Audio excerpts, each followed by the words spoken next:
It's time for Dodger Baseball.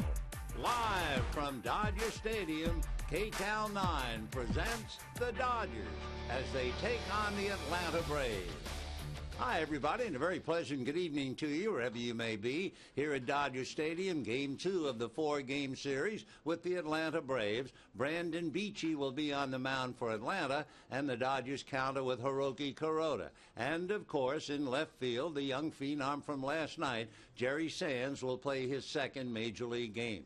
Tomorrow night, it'll be Derek Lowe, the former Dodger. He'll go up against John Garland. Dodgers then conclude the 4-game series Thursday afternoon, and Clayton Kershaw will be on the mound. For the Dodgers, they have a very modest 2-game winning streak, but that's a heck of a lot better than the 5-game losing streak they had to snap when they pulled one out against the Cardinals. We'll get to the ball game. We'll have it all coming up for you right after this.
Dodger Baseball on KCAL 9 is brought to you by Southwest Airlines' new Rapid Rewards, unlimited reward seats and no blackout dates. And by Jack in the Box, where you can get anything on the menu any time of the day. Hi, everybody, and a very pleasant good evening to you, wherever you may be. Welcome to Dodger Stadium. We have just had a pregame ceremony. It is Fernando Valenzuela's Fleet Blancas night. It's an anniversary of that great career that started in 1980 and really began in earnest in 1981. Davey Lopes on videotape spoke about Fernando, and a moment ago, Bobo Castillo, who taught him how to throw the screwball, made the pitch from the mound to Rod Barajas for Fernando. So right now, the Dodgers ready to take the field, and in a moment we'll be getting the ball game underway as Bobby Castillo takes off his uniform shirt. And for Don Mattingly and company, time to go to work. For the visiting Atlanta Braves, they have a 2-game losing streak, but they've been playing pretty well. They've won 8 of 11, and for that matter, they had won 5 of 7 here at Dodger Stadium. Chipper Jones surveying the real estate. Of course, Chipper's been coming here a long time. And here's the Braves lineup. Martin Prado in left field, Jason Hayward in right, Chipper at third base, and Brian McCann behind the plate. Dan Ugla at second base, Freddie Freeman at first, Alex Gonzalez at short, Nate McLeod in center field, Brandon Beachy on the mound for Atlanta. On the mound for the Dodgers, Hiroki Kuroda with a record of 2-1. He has rather phenomenal numbers against Atlanta and nothing to show for it. For instance, he has held the Braves to an earned run average of 1.9. He has even improved on that at Dodger Stadium, 1.8. The Braves against him in his career are hitting 186. But the old story, as they say on Broadway, how'd you come out? He is 1-3 lifetime with Atlanta, as odd as that would seem. So for Kuroda, trying to pick up his third victory of the year and pick up a notch against Atlanta. And for Kuroda, he has pitched very well against Eastern Division teams. In the last 3 years against the East, his earned run average is 2.5. And as far as batting averages, and there's some fine hitters in the National League East, they're hitting .202 collectively against him. So Hiroki Kuroda ready to start tonight. We can set the Dodgers defensively. Sands, Kemp, and Ethier, Blake, Carroll, Uribe, and Loney.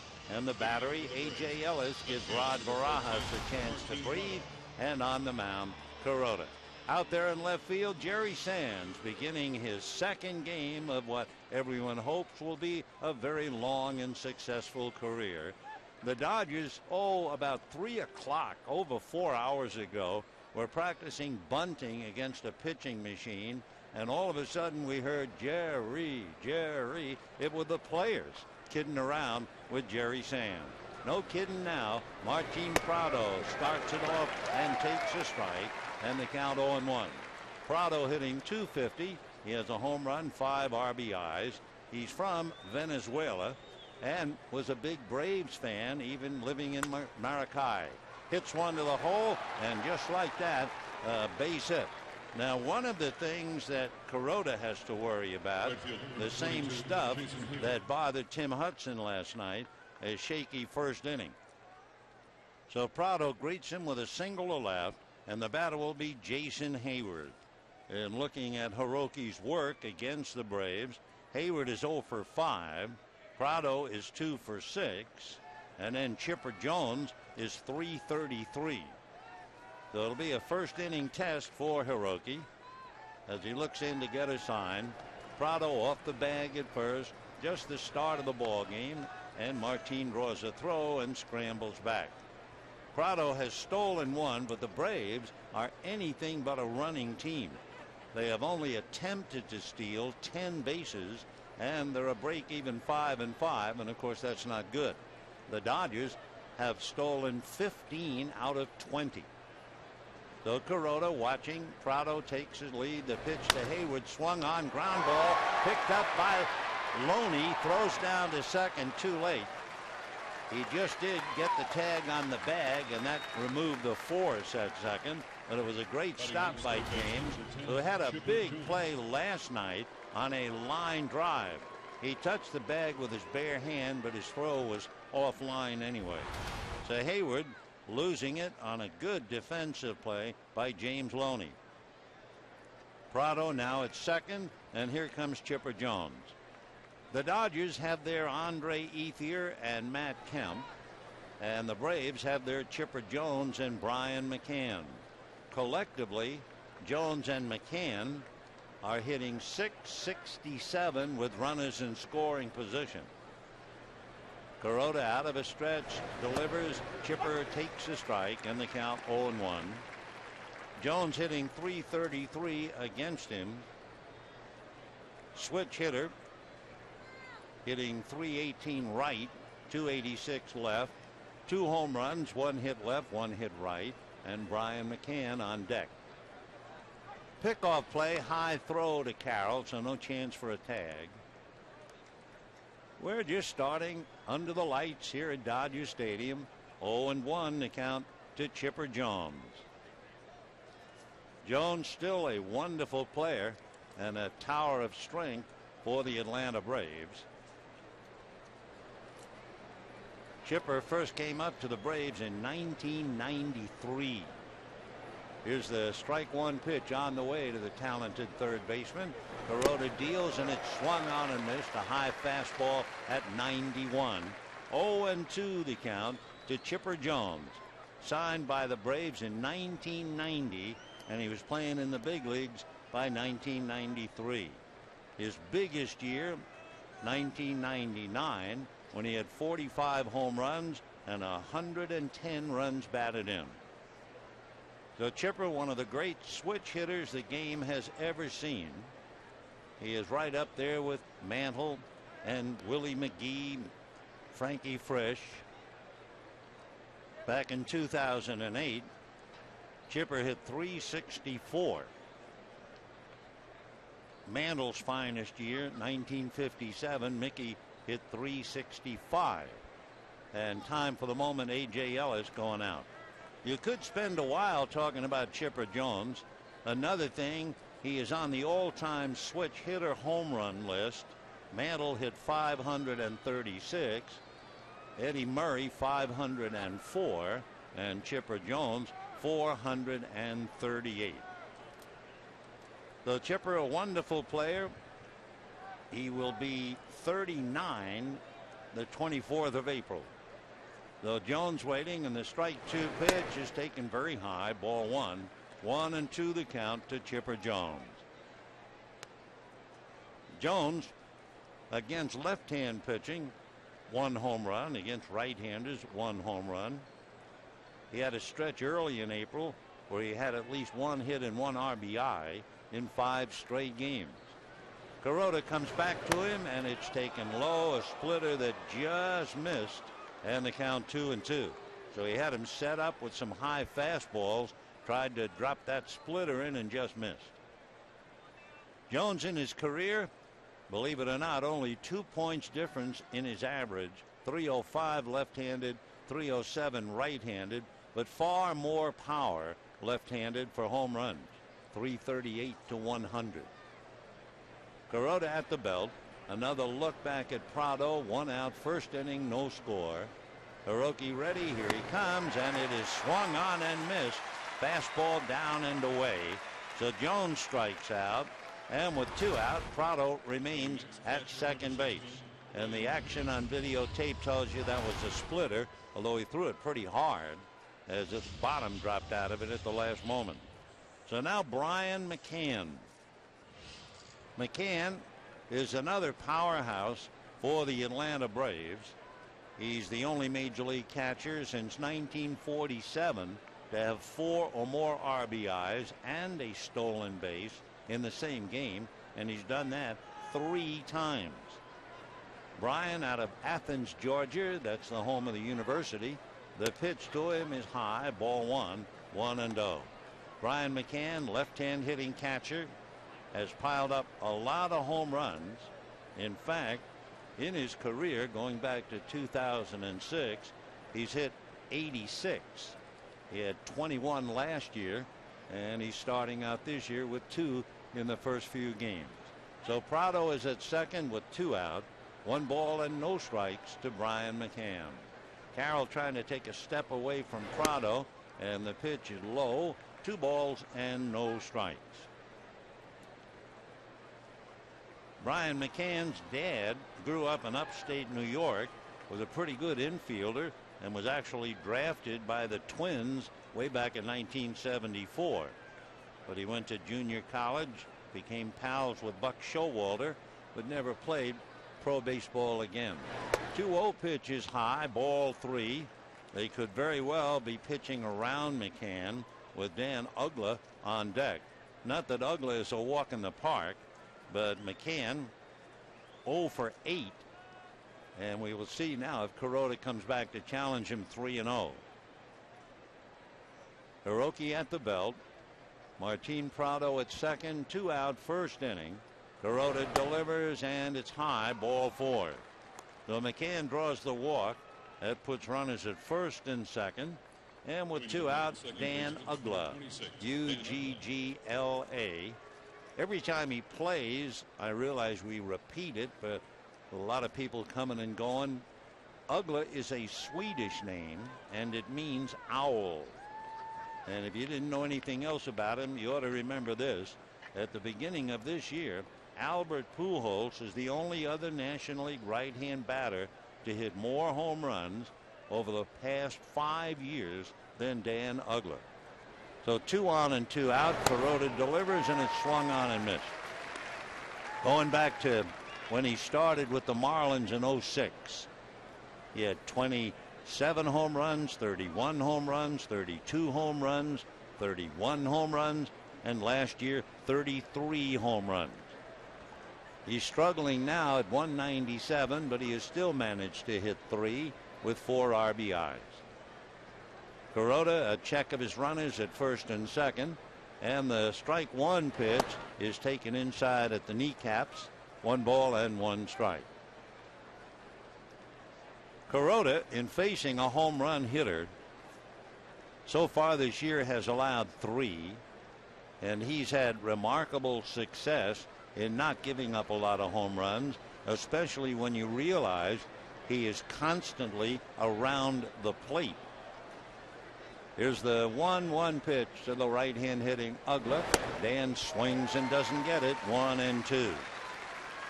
First of all, Kuroda averages only 2 walks every 9 innings, and usually you pay the price. In his career with the Dodgers, the most home runs in 1 year allowed by Kuroda, only 13. So Hiroki trying to work his way out of it. 1 ball and 2 strikes. Right-handed deals, and it's just outside. Scott Barry, the plate umpire. John Hirschbeck at first. Wally Bell at second. Laz Diaz at third. So the deuce is a bit on the wild side. 2 balls, 2 strikes, 2 out, and 2 on. First inning, no score. Prado at second. McCann at first. Kuroda out of a stretch. A check. Ready in the 2-2 pitch. Uggla wades at it and strikes out. So Kuroda strikes out 2 in the first inning. The Braves leave 2, and at the end of half an inning, no score.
first inning. And by the way, so far in 2 games, the Braves are 1 for 11 with runners in scoring position.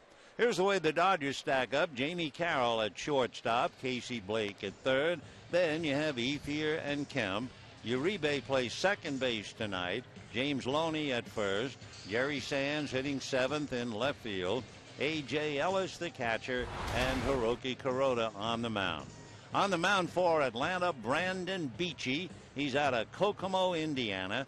He went to school at Indiana Wesleyan, and he was basically a third baseman, a fellow who had a pretty good arm, but he was going to be converted to a pitcher, so he went to do some work in the Summer Collegiate Valley League. His first pitch to Carroll, a strike, 0-1. And while he was just pitching in the Valley League, a Braves scout liked what he saw. And before he got finished in the Summer League, he had signed a Braves contract. The strike one pitch, Carroll fouls it away. 0-2 the count. Brandon Beachy, good size, 6'3", 215. 24 years old. He'd be 25 in September. Last year, he won the Southern League ERA title, 1.7. Right-hander turns on the rubber, and the strike 2 fastball hit to the right side. Up with it there nicely is Ugler to get him. So Carroll, 0-2, grounds out, and we have 1 away. You know, we were talking for the last few days about Thursday's day game. Clayton Kershaw will be on the mound, and the Dodgers will be wearing throwback uniforms. Well, we understand that the Atlanta Braves will also wear throwback uniforms. What vintage, we're not sure. The pitch now to Casey Blake, a high strike, 0-1. It's also kind of interesting, April the 21st for the Dodgers is their very first victory in the history of the franchise back in 1890. And the pitch is low. And what makes it interesting, that first Dodger victory in 1890 was against the Boston Bean Eaters, who became the Boston Bees, then the Boston Braves, and then they moved to Milwaukee, and then they moved on to Atlanta. So Thursday will be kind of a fun and historic game, and it should also be a good one. Jared Jurgens going up against Clayton Kershaw. 2-1 pitch fouled away. Of course, tomorrow night, former Dodger Derek Lowe will be on the mound against John Garland. Derek holding that ball, just keeping the touch, keeping the feel for that great sinker. 2-2 with a great ERA, 1.8. Now the 2-2 pitch fouled away. A score, bottom of the 6th inning, the Giants 4, Rockies 1. Pablo Sandoval hit a 3-run home run, his 5th of the year. That was a 4-run first inning against Ubaldo Jimenez. Jonathan Sanchez has held the Rockies to 1 run so far. Blake, another foul ball. So again, that's in the bottom of the 6th inning. Casey batting .276 with 2 runs batted in. And on deck, Andre Ethier. Now the 2-2 pitch on the way, and it stayed up there. Ball 3, change, off speed at 77, and a 3-2 count. His fastball has been clocked as high as 94. Good curve and a very good change. Fastball fouled away. So Blake must have been sitting on that fastball. He jumped on it and hit it over his shoulder into the second level, just off to the left. 3-2 the count to Casey Blake. Beachy turns on the rubber. The 3-2 pitch swung on, another foul ball, and that's going to go out of play. In looking at Beachy's numbers, he had 17 innings coming into the game, 17 strikeouts. He is first in the highest number of 3-pitch strikeouts. However, the first 2 hitters have been giving him a bad time, but not this time, as Blake swings and misses. Down he goes. Carroll and Blake make out. Pitch coming up, and the just did dip away, and down goes Casey. Coming into this game, the first two hitters in the lineup were hitting .389 against Beachy. So here is Andre Ethier hitting .369. He has a 15-game hitting streak. In his rookie year, he had a 16-game streak, and he takes off the plate. Ball one, 1-0. Well, we're talking about Jones and McCann collectively, how they've been playing. Ethier and Kemp collectively are hitting .413. The 1-0 pitch squirted foul up along third. With runners in scoring position, Kemp and Ethier hitting .447. The rest of the Dodgers, .093.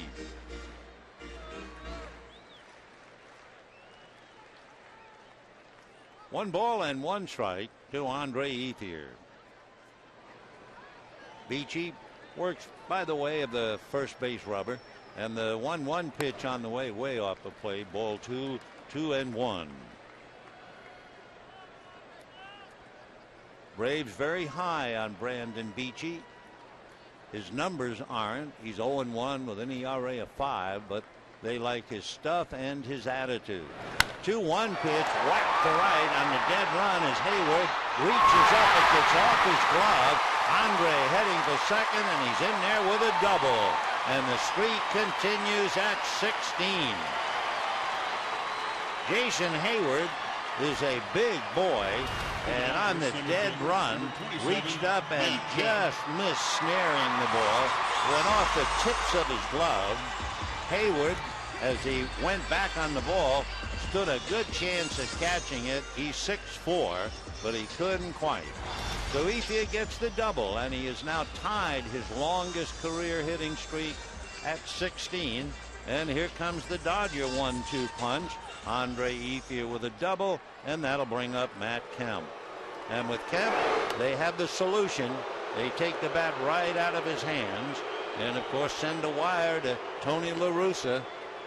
I'm sure had Tony had the play over again, he would have done the same thing. Freddie Gonzalez, no doubt, read about that game Sunday, and he was not about to let Matt Kemp, the one guy in the lineup who can really beat you, he was not going to let him do it again. So Kemp takes the intentional pass, and with 2 out, Juan Uribe coming up, and of course that move really makes a lot of sense. Uribe is hitting just .179 with 3 runs batted in. So Freddie says, prove to me that you're a better hitter than Matt Kemp.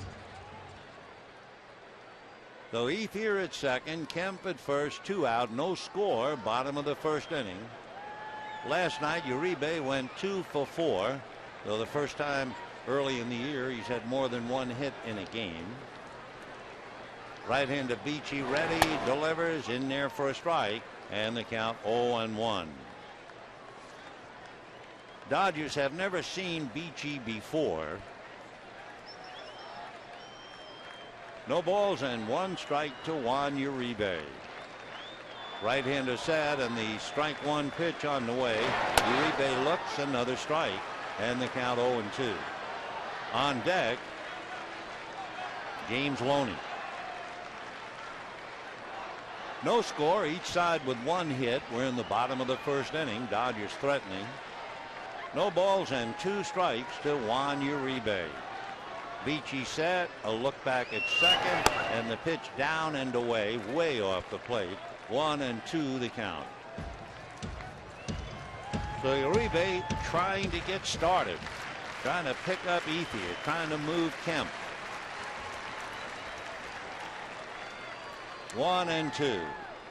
Beachy ready, and the pitch down and away. Uribe holding up. 2-2 the count. Uribe, one of his many problems, swinging so hard. In 15 games, he has struck out 15 times. So the deuce is wild for the Dodgers, like the Braves in the top half. And the 2-2 pitch, Uribe fouls it away. If you weren't with us a little earlier, the Braves had 2 on with 2 out, and Dan Uggla struck out. Now the Dodgers have 2 on with 2 out, and Uribe with a 2-ball, 2-strike count. Beachy set at the belt. Now look back at second. The young right-hander delivers. Fastball foul back, and Uribe still alive. Been an expensive inning for the young right-hander. He's made 27 pitches in the inning after Kuroda made 17 in his half. Ethier double to keep his streak alive. Kemp was walked intentionally. And Uribe 2-2. Beachy a look. Double check second. Now to the plate. Fastball hit on the ground to Ugla. And that'll be that. So it made all the sense in the world to put Kemp aboard. No runs, a hit, 2 left, and at the end of an inning, no score.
Here's game 2 of the 4-game series. They'll be at it again tomorrow night and then Thursday afternoon. Local boy Freddie Freeman from Orange at the plate and takes a strike. Freddie, big first baseman. Braves very high on his abilities, hitting .224. Strike 1 pitch on the way to Freddie. Kuroda a long look into Ellis. Now the strike 1 pitch to the left-hand hitter taken low. We mentioned last night that Freddie and his dad, his father is an accountant, a partner in an accounting firm, and his dad would take lunch at 2 o'clock and then pick Freddie up from school at 2, pitch to him for an hour. Then they both go back to the company, Dad to work and Freddie to do his homework. Pitch in for a strike, 1-2. Freddie's father, a widow, so he had to raise 3 boys. And on the road recently, Freddie got a phone call from his dad. He takes low, and the count 1 ball, 2 strikes, now 2-2. And Freddie's father said to him, "Hey, you look scared to death." And Freddie said, "I'm not scared." And his father said, "Yeah, but you look scared." 2-2 pitch is a ground ball to the right side. Up with it there, Uribe to get him. And we have 1 away in the first inning. Opposing pitchers eventually will be looking scared. Freddie is 6'5", 220, and they say he can swing the bat. So 1 away here in the second inning. And the batter will be Alex Gonzalez.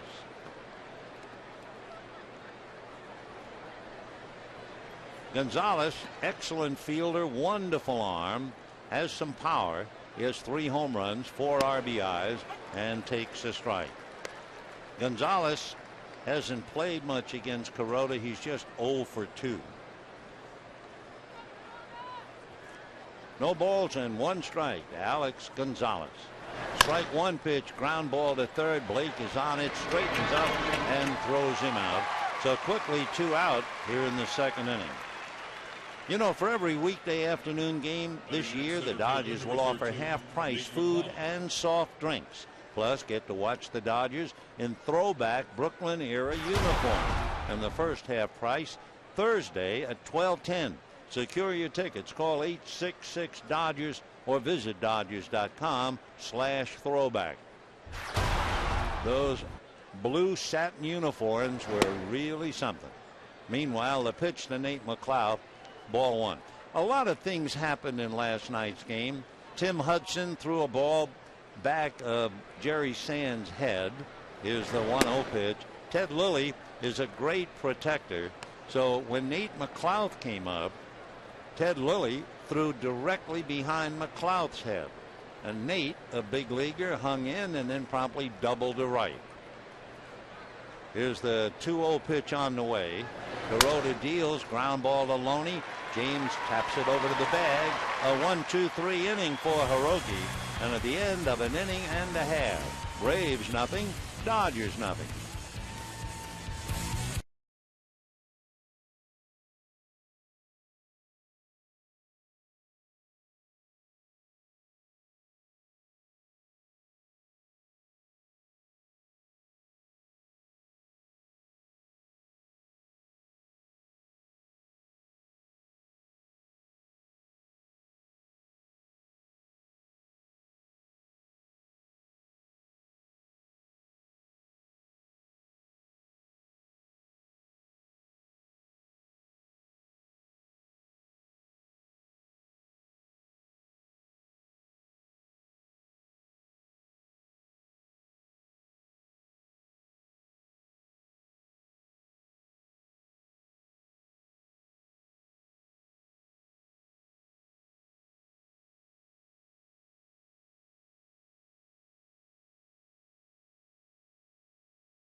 Bottom of the 2nd inning, no score in the ball game. Each side having the same first inning, and they came up empty.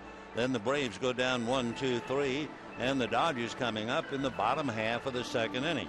James Loney, followed by Jerry Sands, and then A.J. Ellis against young right-hander Brandon Beachy. Loney swinging the bat a little bit better of late. He was 2 for 4 with 2 big RBIs last night, and his defensive play has been excellent. He made a good play on a ball hit in the first inning, but he also made a dazzling play last night, a leaping line drive, and he was able to one-hand it. That would have scored 2 and probably changed last night's game dramatically. So Loney checks in. Left-hand batter hits the first pitch in the air to center. McLeod is at the other end of it, and that'll be that. So 1 pitch, 1 away. And now Jerry Sands coming up. For the Dodgers, left fielder number 47, Jerry Sands. Jerry Sands last night making his major league debut, and he got a couple of pitches down and away. He hit one into right field for a double, and he got another one down and away and hit a long fly ball to right to drive in a run. So based on a few years of experience, I was expecting that Sands would get a pitch up and in from Tim Hudson. Here's Beachy working, fastball low. Instead, Tim threw behind Sands, almost the back of his head, which is really scary. And during the game, to Tim Hudson's credit, he sent a ball over to the Dodger clubhouse as Sands takes a strike. And Tim wrote on the ball, "Sorry, it got away from me," and signed his name. Good gesture by a veteran, a thorough professional, Tim Hudson. The 1-1 pitch, a strike, 1-2. And talking about thorough professional, you can't say enough for Ted Lilly. If you hit a Dodger player and he's pitching, you will get a return on your investment. Here's the 1-2 pitch, and that's low and away. 2-2 to Jerry Sands. Right-hand hitter, 6'4", about 220. The 2-2 pitch coming up. Beachy looks down, turns on the rubber, and the pitch to Sands swung on and fouled away. Couple of other notes on Sands. When Hudson threw behind him last night, Matt Kemp was like a caged animal. He went up the steps, and for a moment it looked like Matt was even going to charge the mound. And of course, that's all a team spirit. The 2-2 pitch. Sands swings, little roller to short. Nice big hop for Gonzalez to take care of him. So 2 down in the second inning, and the batter will be A.J. Ellis. And then, of course, it's very comforting as a hitter when you're protected by your pitcher. 2 out, second inning, no score. Dodgers and Braves. A.J. Ellis getting a chance to put on the gear and at the same time give Rod Barajas a little bit of a rest. Barajas has been in 15 games. A.J. 1 for 8 this young year, hitting 125. Looks at a fastball high, ball 1. 1-0. Ellis followed by Kuroda. No score, bottom of the second. The 1-0 pitch on the way, fastball in there for a strike, and the count 1-1.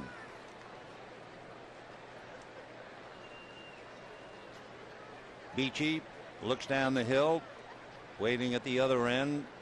A.J. Ellis. The 1-1 pitch, the young catcher takes a second strike, and the count 1-2. Remember last year in September, A.J. Ellis against Colorado in a stretch went 7 for 8. First time a Dodger hitter did that in a series, Jim Gilliam. The next pitch missing, 2-2. And for that game for Jim Gilliam, you have to go back to 1959. 2-2 to A.J. Ellis out of Cape Girardeau, Missouri. The pitch fouled away. A.J. is 6'3", 230 pounds. Drafted by the Dodgers out of Austin Peay University. Been in the organization since '03. Came up the first time in '08. 2-2. The pitch to Ellis very high, ball 3, 3-2. Remember the story about A.J. last year. His wife gave birth to their son Luke, and he was able to watch from the hotel room in Denver. The 3-2 pitch is low, ball 4. That's the second walk given up by Beachy, but the other one was intentionally grounded to Kemp. Because no pitcher with 2 out likes to walk the number 8 hitter. The old idea, if you can get that number 8 hitter, that ends the inning. Then you have the pitcher coming up leading the next inning. But he let Ellis get away. And here's Kuroda. Hiroki, who always backs off, takes high, ball 1. 1-0.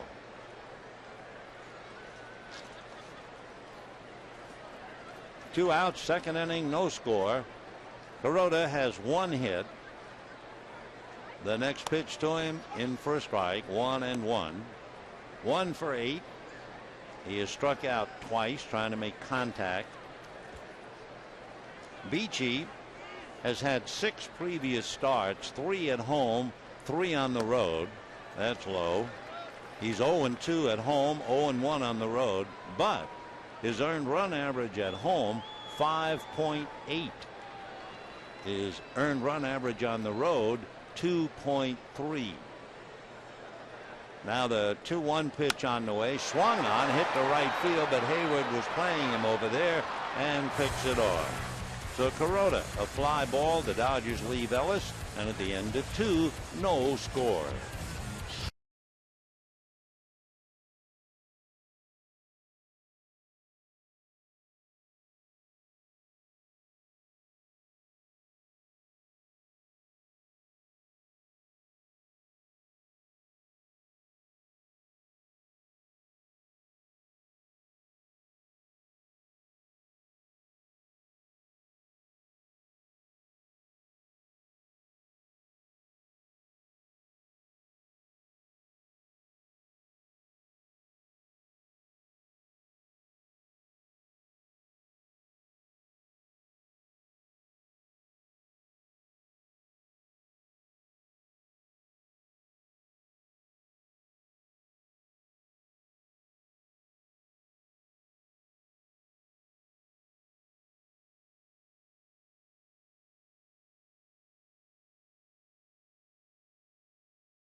Cable, and by the Jeep brand. We don't just make SUVs, we make history. Third inning, no score. The Braves and Dodgers on a lovely evening. No breeze blowing. The crowd sitting back comfortably and getting ready to have second time around for the Braves against Hiroki Kuroda. That means Prado, Hayward, and Jones. The Braves have had success against the Dodgers. In fact, they have not lost a season series to the Dodgers in 8 years. In fact, over that stretch, the Braves have won 31 while losing 22. You have to go back to 2002 when the Dodgers won the season series from Atlanta 4-2. So here's Brandon Beachy, the young pitcher, the kid from Kokomo. Kuroda into the windup, comes to the right-hand batter, gets a strike, and the count 0-1. Beachy trying to help himself, looking for his first major league win. The outfield, reasonable depth, and the next pitch in for a strike, and the count 0-2. So Beachy in college, a third baseman, outfielder, and pitcher. Young enough perhaps to still be able to swing the bat. Strike two pitch on the way, down and dirty, a little slider at 83, and a 1-ball, 2-strike count. Game 2 of the 4-game series. John Garland and Derek Lowe tomorrow night. Jared Juergens and Clayton Kershaw Thursday afternoon. The 1-2 pitch hit in the air down the right field line, slicing with Ethier in pursuit, but it's back in the stand. Don't forget, Thursday's game is 12:10.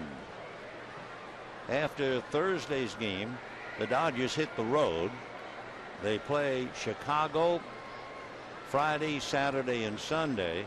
Then they go all the way to Florida and play Monday, Tuesday, Wednesday. Off day on the 28th, and open up their next homestand, San Diego and the Cubs. The 1-2 pitch on the way, in there, strike three called. So Beachy strikes out to begin the third. You know, the most affordable ticket package at Dodger Stadium is back for all Wednesday and Sunday Dodger home games. With the Coca-Cola Value Pack, fans can enjoy 4 tickets, 4 Dodger dogs, and 4 Cokes, starting at $20 per seat. For more information, go to Dodgers.com/specials or call 866-DODGERS. All right, the inning really begins now with Martin Prado, 1 out, and Jason Hayward on deck. Prado, right-hand batter, takes a breaking ball off the plate. Martin hit the first pitch of the game, a single to left field. This is a big pitch for Hiroki Kuroda. Tell you why in a moment. The 1-0 pitch on the way is waved at and missed. The most dangerous count for Hiroki Kuroda has been the 2-0 count. In fact, in his entire career, opponents have hit .517 on the 2-0 pitch. But now he's 1-1 with Prado. Fastball, and that's low. 2-1 the count. On no other count are opponents hitting as high as 300, except the first pitch. They're hitting 344. But boy, .517 when he's behind 2-0. 2-1 pitch is swung on and popped up. Loney is taking charge just to the right of the mound to make the catch. So 2 out, third inning, no score, and Jason Hayward coming up. Hayward, the boy, in his first at-bat, opening day to start his big league career, he hit a home run. And then the next year, his first at-bat on opening day, he hit a home run. He was 4th in the National League in on-base percentage last year, and he takes a strike. Who was he behind? Albert Pujols, Joey Votto, and Prince Fielder.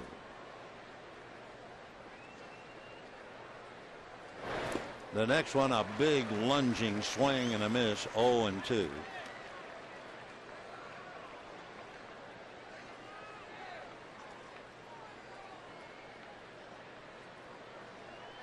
Now the strike 2 pitch on the way. Kuroda ready, fires very high. That opening day 2 years ago, Jason Hayward wears number 22. The first ball was thrown out by Henry Aaron, who always wore number 44, and then he proceeded to hit a home run, and his mom just broke down. She was so emotionally overcome. The 1-2 pitch on the way fouled off. As his mother said later on, it was so, to her, so symbolic that Henry Aaron wearing 44, then her son comes up. It was like indeed passing the torch from one great right fielder to another. 1-2 the count.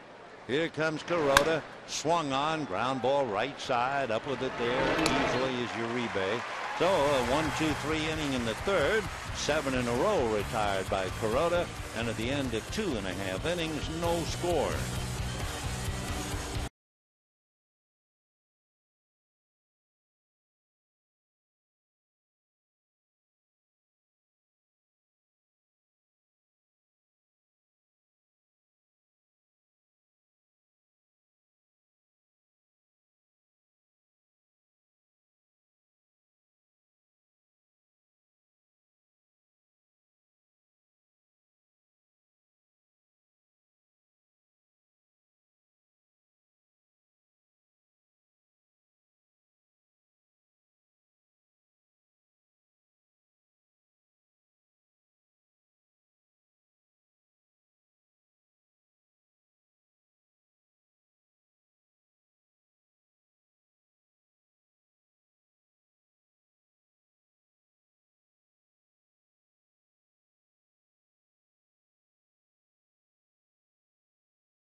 So is Damon and Pythias. No score, bottom of the third inning.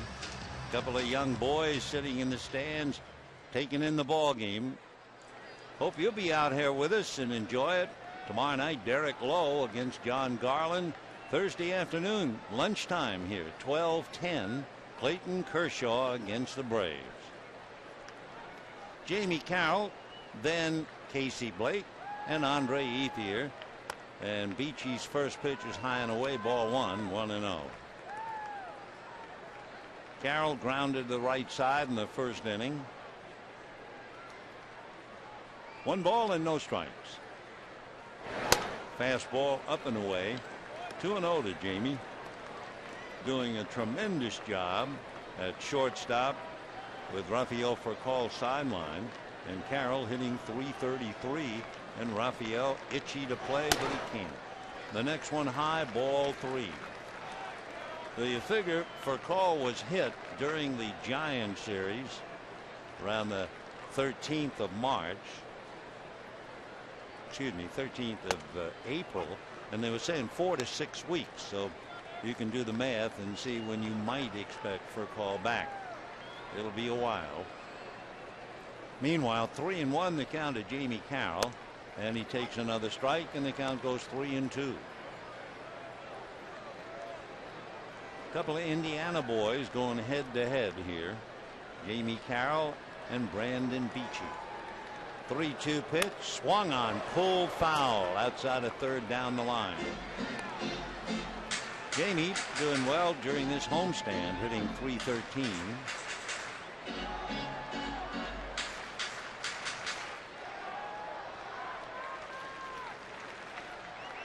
Beachy again looks down to McCann. His 3-2 pitch, fastball hit to center. McLeod goes back, turns, and makes the catch for the out. So one away in the third. Casey Blake coming up. You know, you can follow the Dodgers with the MLB.com at Bat 11 app for your iPhone, iPad, Android, or BlackBerry. Get live audio, pitch-by-pitch tracking, video highlights, and more. Text at bat to 31826 or visit Dodgers.com. Casey Blake struck out in the first inning. Beachy's off-speed pitch is high. Last night, Casey Blake had 4 plate appearances. During that time, he had a walk, 2 ground balls, and a single. He takes in for a strike, 1-1. He saw 27 pitches in 4 plate appearances last night. He already saw 10 in just 1 appearance before he struck out. Now he's up there and waves at a pitch, doesn't get it, and they count 1-2.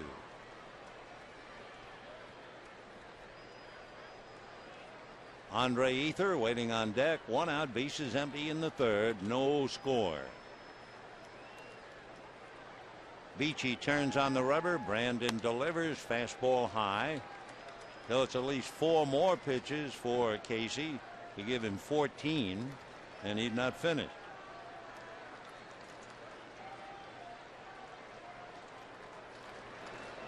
McCann sets. The pitch is fouled away. So it's a 5-pitch at bat. 2-2 to count. He fouled off a bunch in the first inning. 58 pitches made by the right-hander, whose next pitch is low. So Blake goes deep in the count at 3-2. Waiting on deck, Andre Ethier. 3-2 pitch coming up. Beachy delivers. Got him looking on a fastball that caught the corner at the knees. It was a 94-mile-an-hour fastball. Casey muttering to the plate umpire, but not putting it on. No one in the stands could read the fact that he was muttering. He thinks it was outside. He was on his way to go to first base. So Casey Blake, instead of getting the walk, is called out. And Andre Ethier coming up. Ethier doubled in the first inning. And he promptly hits one to center. There's McLeod. So the Dodgers go 1-2-3 in the third. And at the end of 3, no score.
.com/clubhouse combo, brought to you by Morongo Casino Resort and Spa.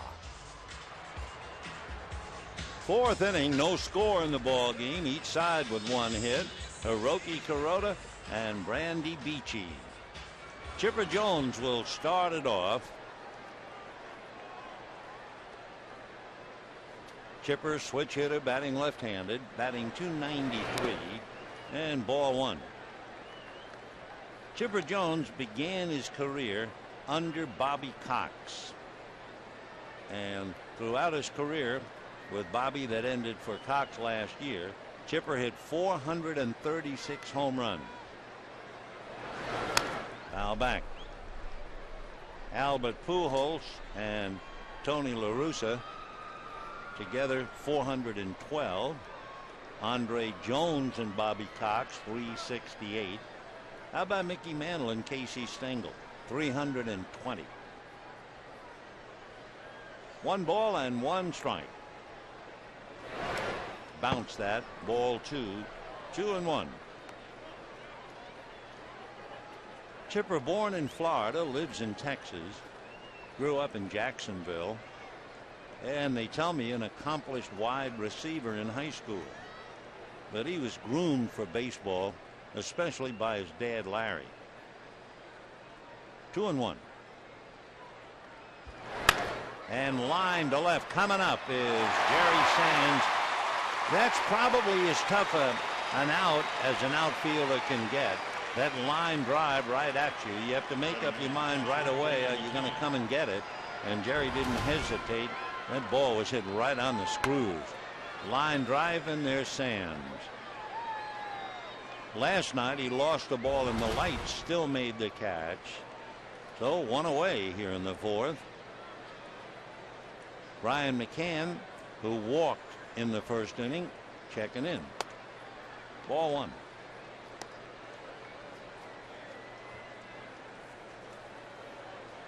Brian certainly the #1 catcher in the National League. He has a brother, a third base prospect. That's Brad McCann. He was drafted by the Marlins out of Clemson. 1-0. And a drive to left. Sands is there.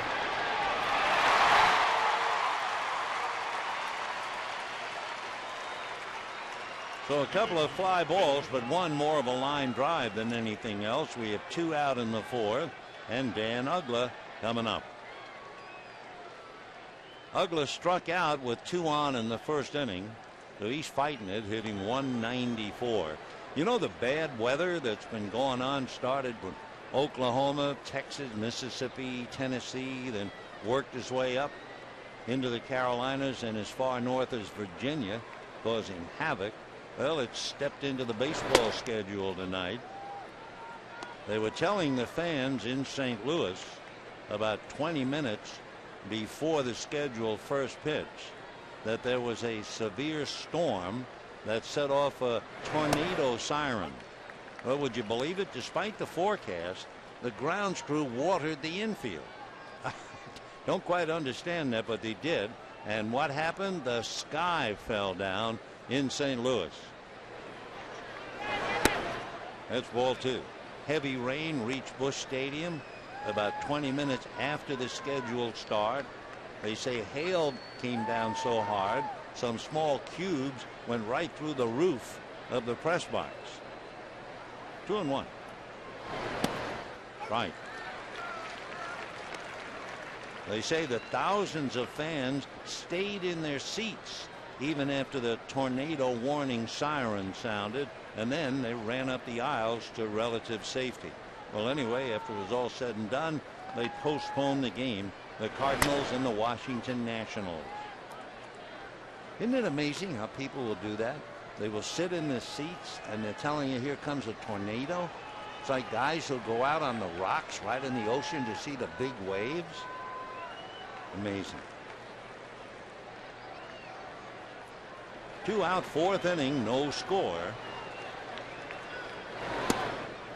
3-2. Hiroki has made 53 pitches, 12 in the inning. 3-2 to Uggla. Full foul. And a new bat will be required, so Dan will come over to get another. 3-2, 2 down, top of the 4th, no score, and the exchange. That must have just cracked. No flying pieces of wood, and he'll work a little bit on the handle.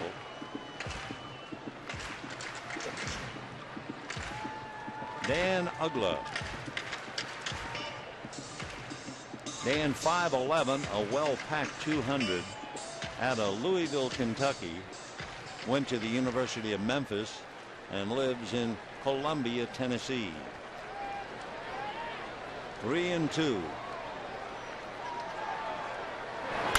And a fly ball to center, Matt Kemp. So for Kuroda, nice easy inning, and at the end of 3.5, no score.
Surprising to you, the Boston Red Sox in last place or the Cleveland Indians in first place?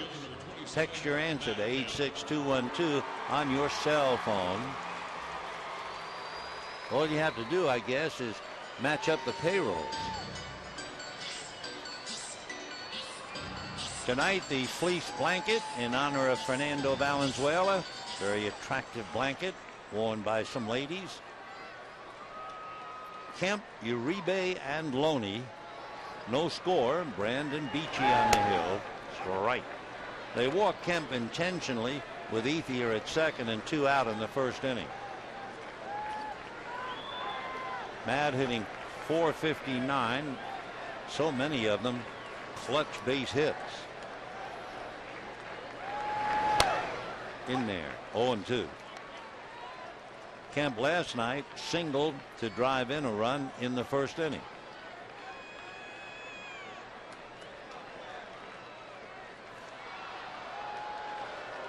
(0-2). Ball one. Brandon Beachy tonight is still looking for his first major league victory. He's been much better on the road than at home. However, he is still struggling. 0-3.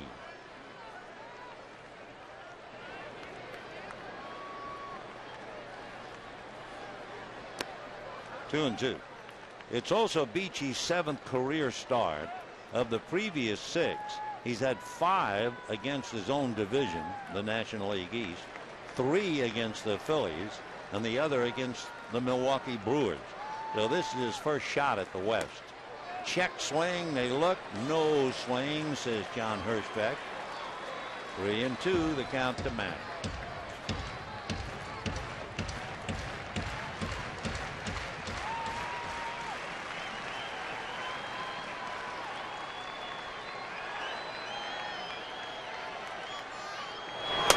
Fastball got him. And a fastball at 92, and down goes Matt. 1 away in the 4th inning.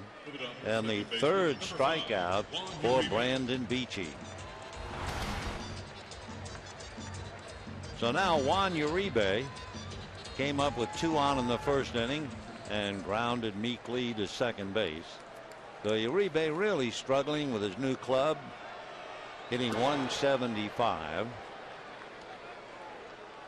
0-1. Of course, that name Uribe should be familiar. His cousin Jose played for the Giants. 1 ball, 1 strike.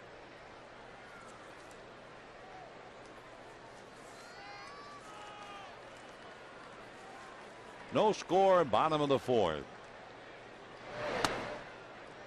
2-1. For Uribe, he's played third base, second base, shortstop. Had that big year last year with 24 home runs. Boy, he swings hard. And he is consistent in attacking the ball, and it's not paying off yet. 2 balls, 2 strikes. 3-2.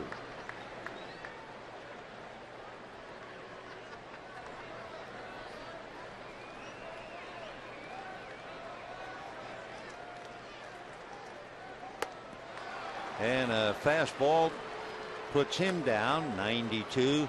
Same pitch that got Kemp. Dodgers first baseman 4 strikeouts. James Loney.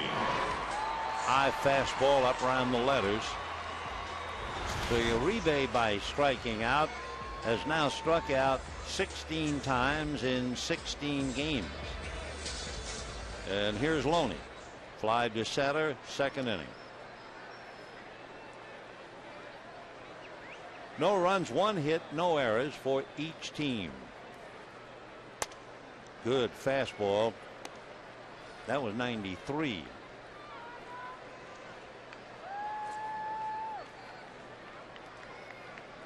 Oh and 1.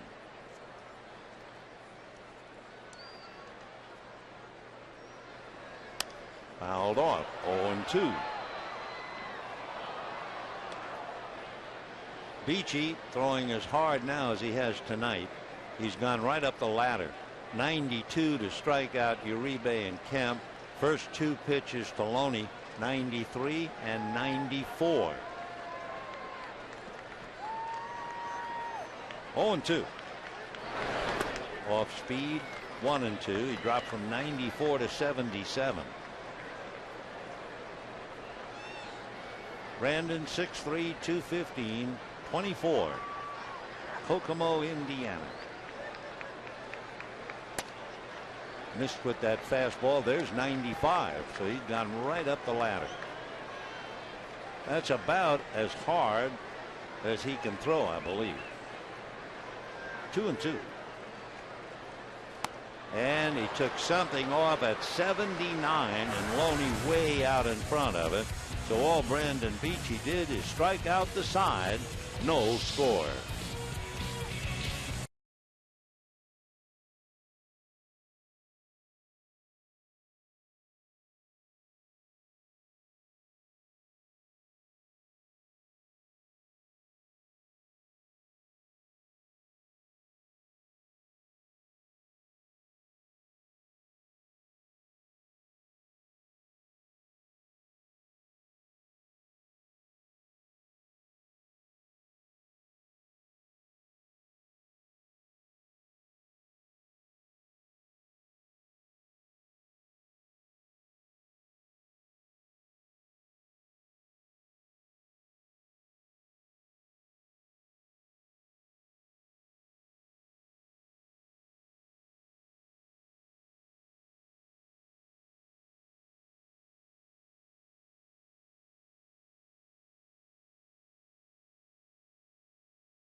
$1 burgers made with 100% Black Angus beef, and by Chrysler.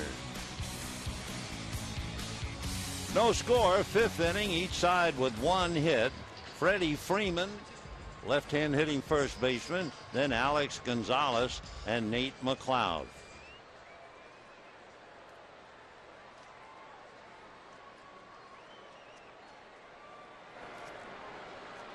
Freddie 6'5" and 220. Ball 1.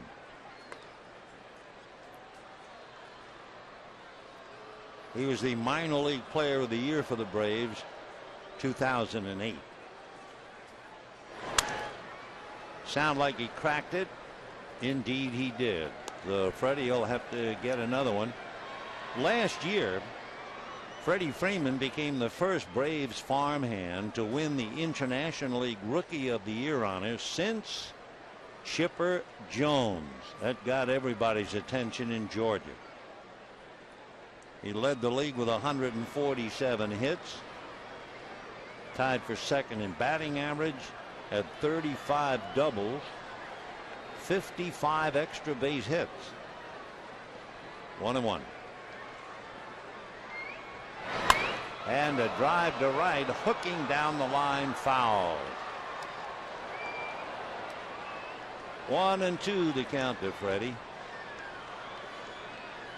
So he has all the marks of being a fellow who'll be in Atlanta for quite a while. And then, of course, you have somebody like Jason Hayward in right field. Brian McCann is still young enough. 1-2. 2-2. Chipper Jones still capable of beating you, coming up 39. 2 balls and 2 strikes. Braves came in here 4 games behind Philadelphia. Milwaukee was leading Philadelphia. I'm not sure if they held on, but Randy Wolf was out pitching Roy Halladay. Fouled away.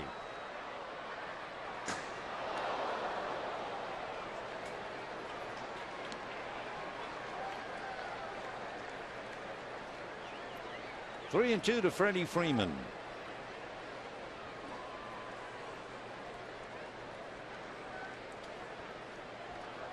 Freddie went to El Modena High School in Orange, and that's way over his head. Ball 4. A reminder, May 1st, join the Dodgers. They celebrate the 30th anniversary of their 1981 World Series championship. A retro t-shirt giveaway, compliments of Hyundai, and enjoy pregame festivities that will honor players from the 81 team. For tickets, visit Dodgers.com/promotions or call 866-DODGERS. Here's Alex Gonzalez, grounded to third in the 2nd inning, hitting .242. Dodgers pitch out. Freeman's not going anywhere for the moment. He does not have a stolen base. As we mentioned, the Braves just don't run. They've stolen 5 out of 10, and of course a break-even average is a bad average for base stealing. We'll see if Freddie Gonzalez decides he wants to play hit and run. Alex waiting. 1 ball, no strikes.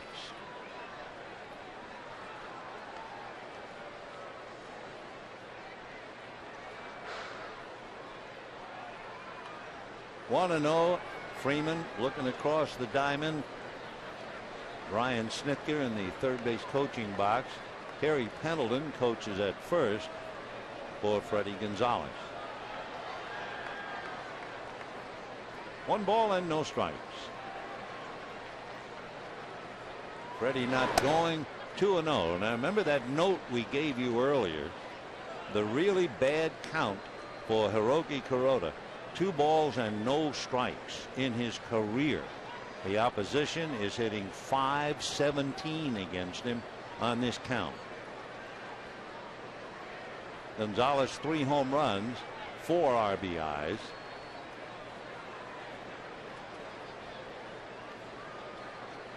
So Alex Gonzalez with the bat and the skipper Freddie Gonzalez in the dugout. And ball 3. No relation. Freddie Gonzalez is from Havana, Cuba, and Freddie's family boarded a so-called freedom flight from Cuba just days after Christmas in 1966. He was only 3. He had no idea why the family said, let's get out of here, with Fidel Castro running things. That's a strike. 3-1 the count. Now let's see if they'll play run and hit, where Alex would not be obligated to swing at ball 4 and protect the runner. Alex has struck out 13 times in 17 games. So we'll watch Freeman. He's not going, and it's pop foul, out of play. 3-2.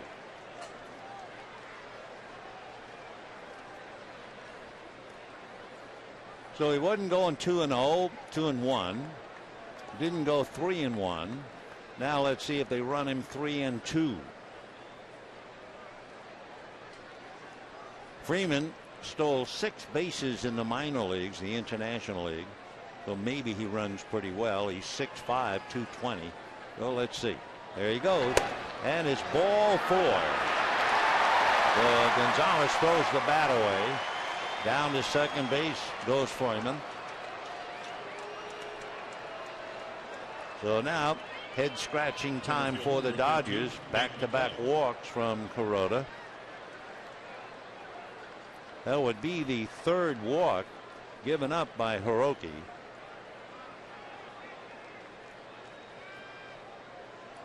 He's balanced his books. 3 walks, 3 strikeouts. Nate McLouth grounded out in the 2nd inning. Nate 0 for 1.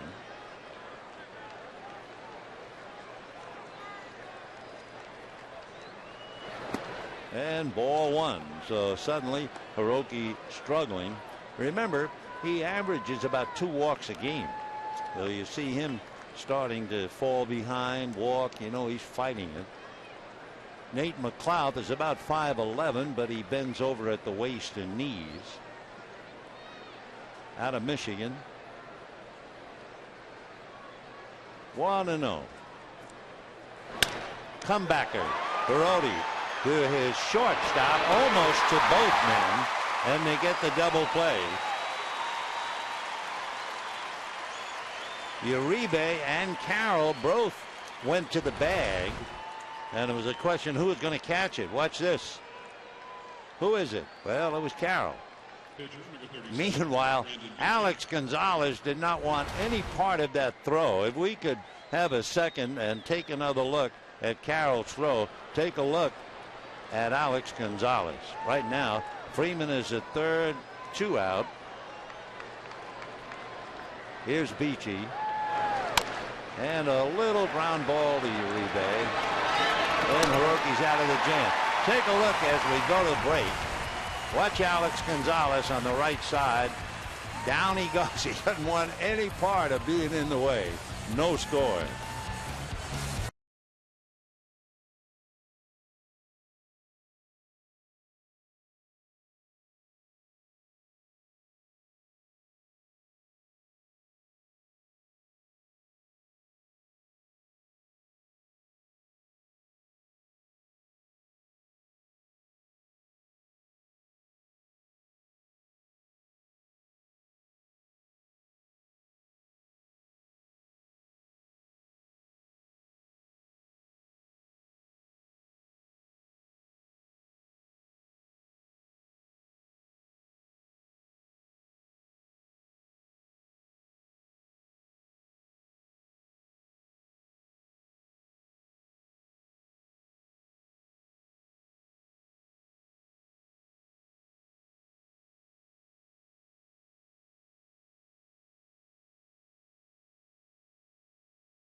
By your Southern California Lexus dealer, who invites you to test drive a luxurious Lexus today.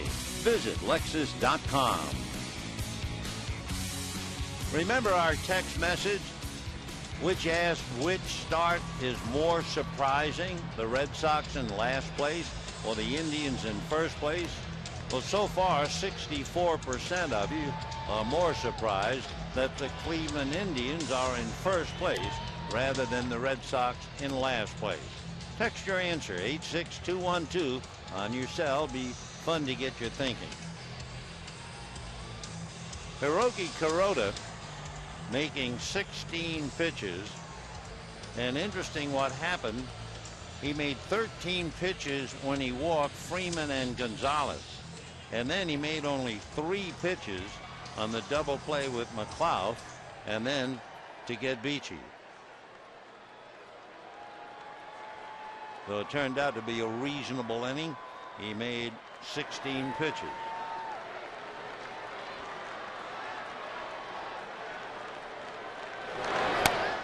Jerry Sands, 0-1 the count. Sands grounded to short in the second inning, 0 for 1, hitting .250. Another kid punching a ticket for a major league ride. 1 ball and 1 strike. And the old story in baseball, it's difficult to get here, and it's tough or tougher to stay here. That's a strike. 1-2.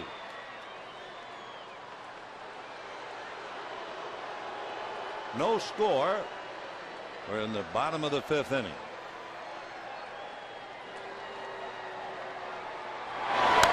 Fouled that fastball away. And for Beachy, he's now consistently hitting 94.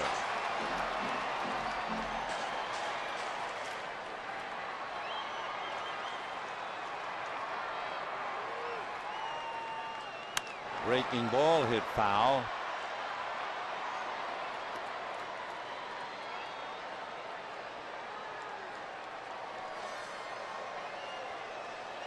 One and 2 to Jerry Sands.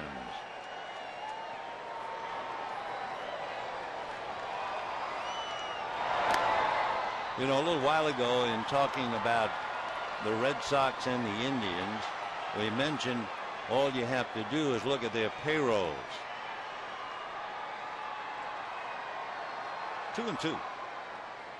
And a drive into center field and deep. On the course is McLeod to go to the fence, and Jerry Sands with a 400-foot double to center field.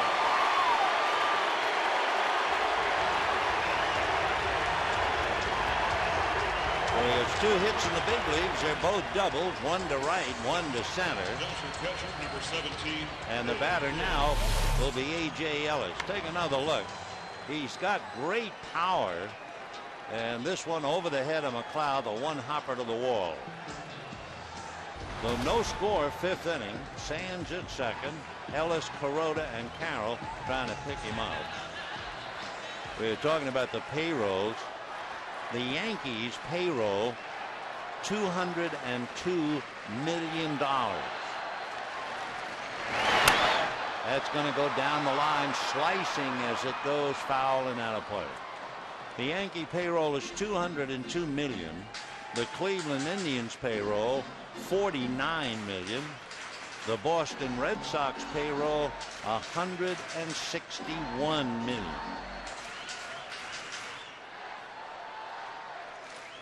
Oh and 1 to A.J. Ellis. Walk in the second inning.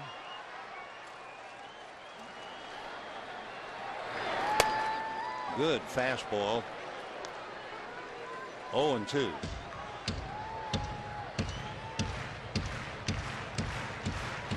Jerry Sands opens up with that long double here in the 5th inning.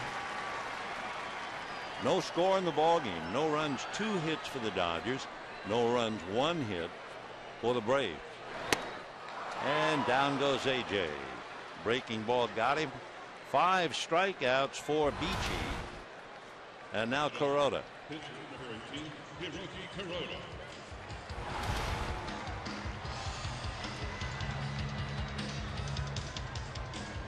Kuroda flied to right field in the second inning. Braves are not quite sure, so they have Freeman up just about even with the bag in case he tries to bunt. And he shows bunt, takes a strike.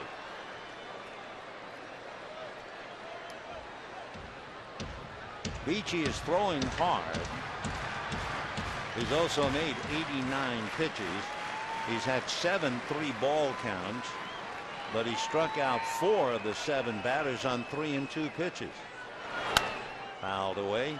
So he has Kuroda by the neck, 0-2. Tomorrow night, game 3 of the 4-game series. Derek Lowe returns to Dodger Stadium in the uniform of the Braves, and he'll go up against John Garland. And then Jurgens and Hershaw Thursday afternoon. Off the plate.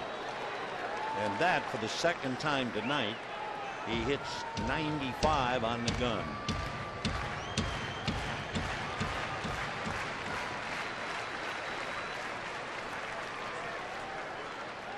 Sands at second, 1 out. Ground ball to short. Sands has gone to third. Oh, rookie mistake. Oh, bad mistake by the kid, and he pays for it. He was a dead duck as soon as he took 1 step towards third. You can't go on that play. Number 14, Jamie Carroll. So 2 down. Kuroda is at first base. Live and learn. And the batter will be Jamie Carroll. He knows. They all know. In fact, everybody in the ballpark knows. They're all part of it. Carroll grounded out, fly to center. So not only do you take a runner out of scoring position at second base, you also have the pitcher the runner instead of having a runner at second and Carroll at the plate. Kershaw and Lilly with Sands directly behind them. 1-1 to Jamie.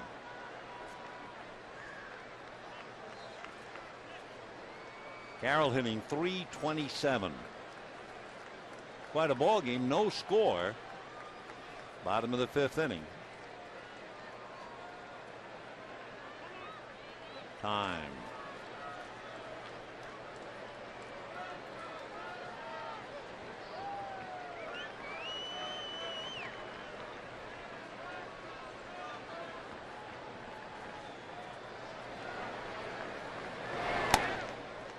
Two and 1. Brandon Beachy, he's a very impressive young pitcher. Signed in '08.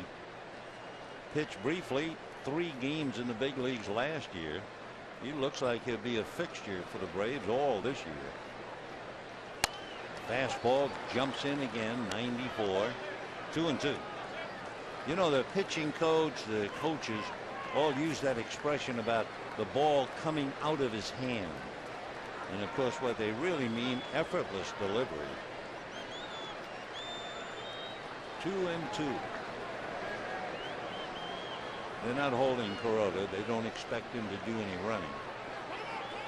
Time, too much time. And you catch a guy in the middle of his delivery, and it's really a good idea to keep throwing. They call time. You get hurt when you're right there and you try to stop. So he just let it fly. Smart move. For safety reasons, the umpire always gives the hitter the benefit of the doubt. Okay, 2-2.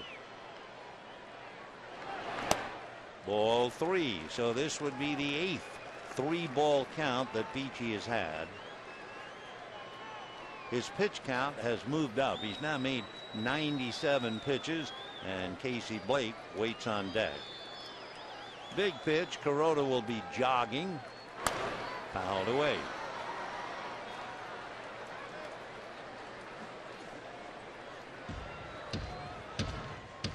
No runs, 2 hits for the Dodgers. No runs, 1 hit for the Braves. Braves have left 3. Dodgers have left 3.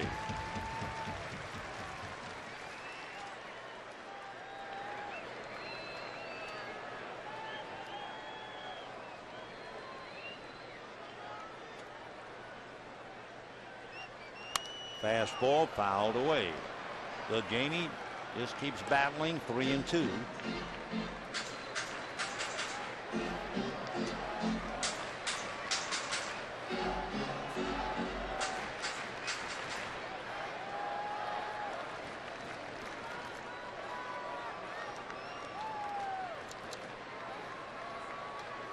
Three balls, 2 strikes, 2 out. Kuroda goes, and it's popped in the air to right. Hayward is there. That'll be that. So no runs, a wasted double, a man left, and at the end of 5, no score.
In 1956, the Dodgers, surprisingly enough, played the Philadelphia Phillies in Roosevelt Stadium, and that was in Jersey City, New Jersey.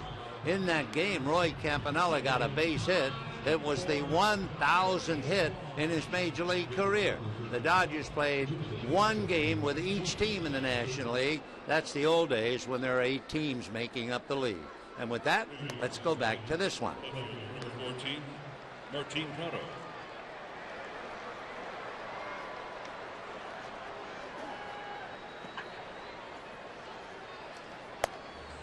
Tough ball game, no score, 6th inning. Shades of Sunday's game with the Cardinals. For Brandon Beachy, in working hard to Kuroda, etc., he made 22 pitches, though Beachy has now made 100 pitches. Kuroda has made some tough pitches, 71.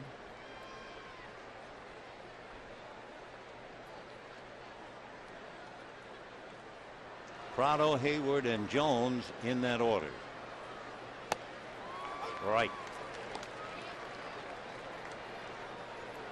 Prado opened up the ball game, hit the first pitch for a base hit to left. Last time up, popped up, 1-4-2. Off the plate, 1-1.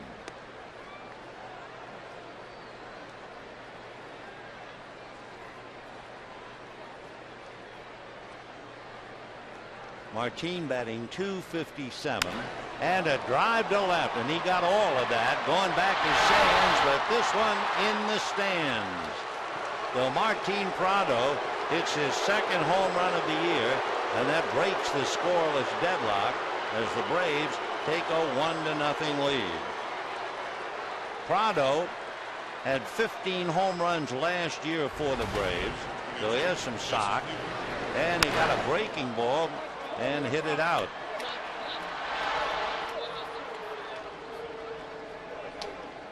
Sands no play except to watch it go over the wall. 1 run, 2 hits for the Braves. No runs, 2 hits for the Dodgers. The Prado gets 5s in the dugout. His 2nd home run of the year. Beachy giving him one going by.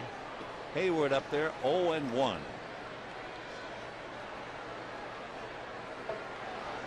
Hayward 4 home runs, 7 runs batted in, and he hits one to the gap. It's slicing a bit. It will be whom? It will be Matt Kemp. So Kemp, the center fielder, is captain out there. That was close. Sands and Kemp grinning at each other. It's tough.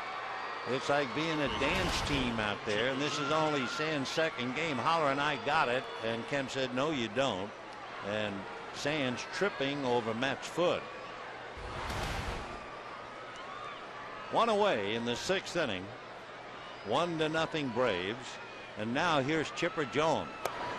0-1. Final score, the Giants beat the Rockies 6-3.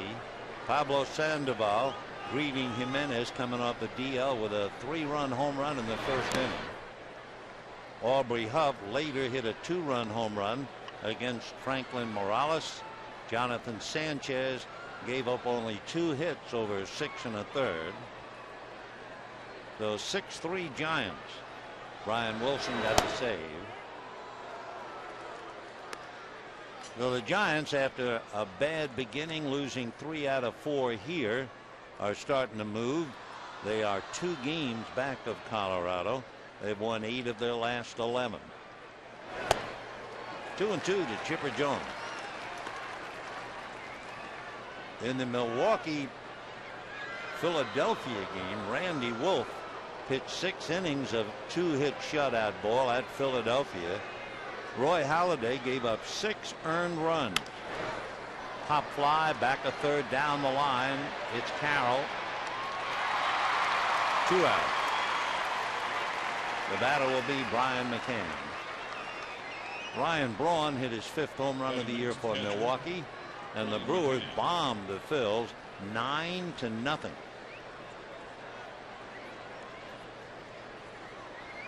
Brian McCann walked in the 1st inning, flied to left in the 4th.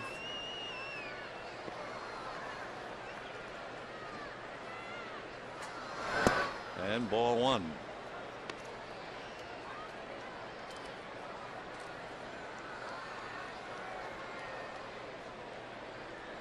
Ryan went to Duluth High School in Georgia. Ryan 6'3", 220, has a lot of sock. He's the son of the head coach, former head coach at Marshall University, Howard McCann.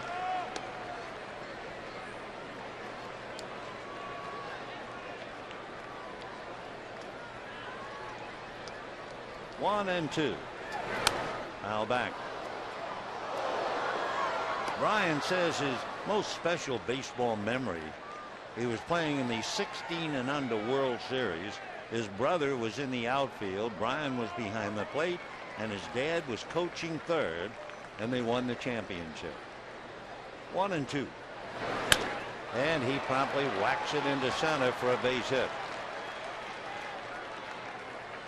So the home run by Prado, the long fly ball by Hayward, and now the single by McCann, and that'll bring up Dan Uggla.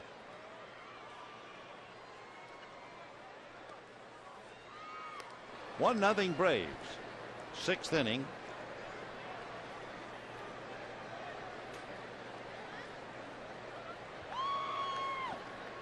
You look at Dan Uggla, you realize as a kid the abuse he had to take, people making fun of his name. But take a look at him. Would you make fun of his name? I don't think so.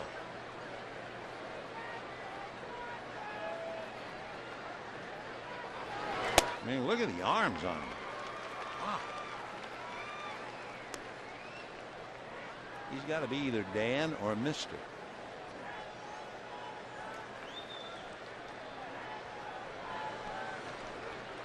No balls and 1 strike. The Owl hitting 191. 1-1 like a cutter. Ball had late movement.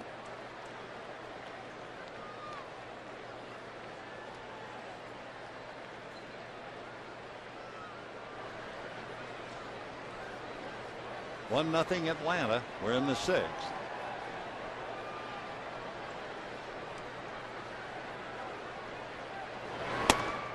Off the plate, ball 2. McCann over at first.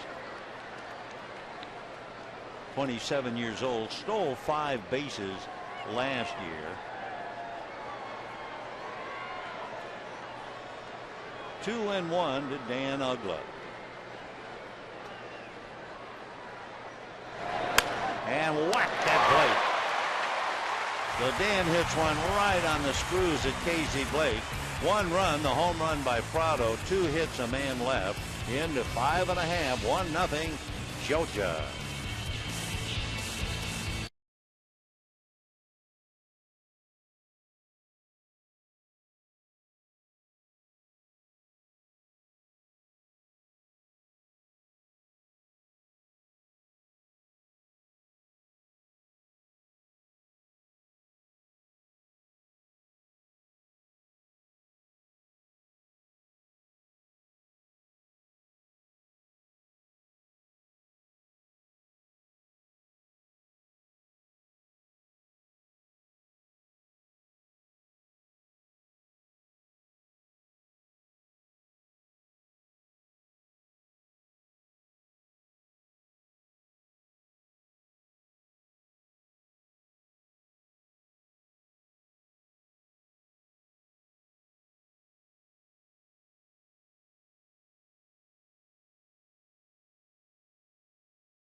Southwest Airlines' new Rapid Reward.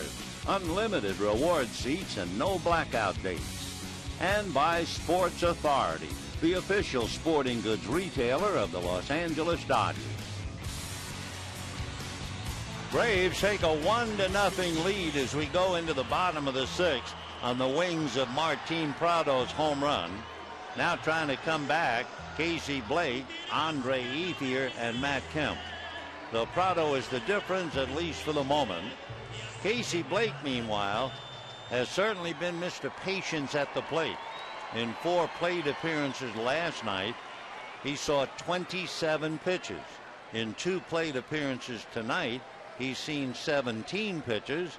However, he struck out twice. Ball 1. And if you say who's counting, we got the message. Casey batting .258. Really thought he had walked ball 4 in the 3rd inning instead of a called strike 3. 1-1. For Brandon Beachy, he's now made 102 pitches. He is due to bat 4th in the 7th inning. 1-1. Fastball. Though Casey's in a hole. 1-2.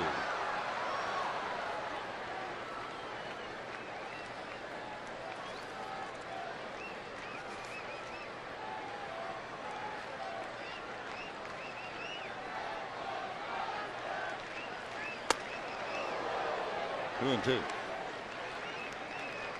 In the Braves bullpen, Scott Linebrink, the right-hander, and old friend George Sherrill, the left-hander, down there in the shadows. Ground ball to short. Nice big hop for Alex Gonzalez. And we have 1 away in the 6th inning. Now Andre Ethier and Matt Kemp. Number 16, Andre Ethier. Ethier doubled in the 1st inning. Over the head and off the glove of Jason Hayward, though he's hit in 16 straight. Last time up, fly to center. Matt Kemp behind him was walked intentionally and struck out.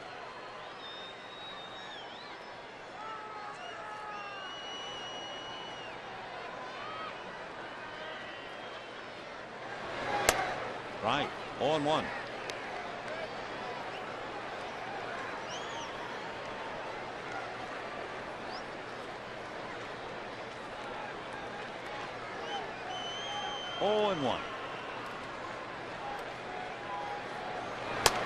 Another strike. Beachy walked Kemp intentionally, so he's really only walked one man. That was A.J. Ellis in the second inning. 0-2. And got him outside corner, and down goes Ethier. That would be 7 strikeouts for Brandon Beachy. Ethier acting like he thought the pitch was low and off the plate, somewhat like Casey Blake. So here comes Kemp, walked intentionally, struck out.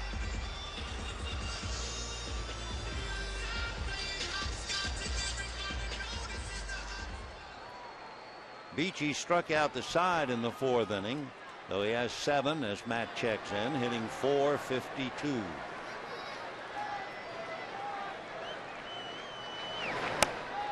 Fastball strike. He right there at 94. A couple at 95.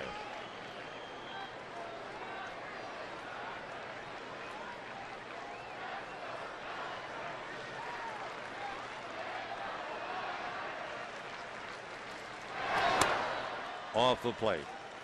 1 ball, 1 strike to Matt with 2 out. Bottom of the 6th inning. Dodgers had Ethier get to second on a double in the 1st inning. Sands opened up the 5th with a double. That's as far as he got. 1-1. And as a hopper right where Uggla's positioned. That's it. Down go the Dodgers, 1-2-3. And at the end of 6, Braves 1, Dodgers nothing.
Shortest inning when he made only 10 pitches, but he made a total of 111 pitches, and from the reaction in the dugout, he got the feeling that he might be done after 111. We'll see. Great effort by the young Braves pitcher. Now Freddie Freeman, Alex Gonzalez, and Nate McLouth. For Kuroda, down 1-0 on the home run by Martin Prado. Freeman grounded to second and walked in the 5th inning. Foul ball. 1 ball and 1 strike.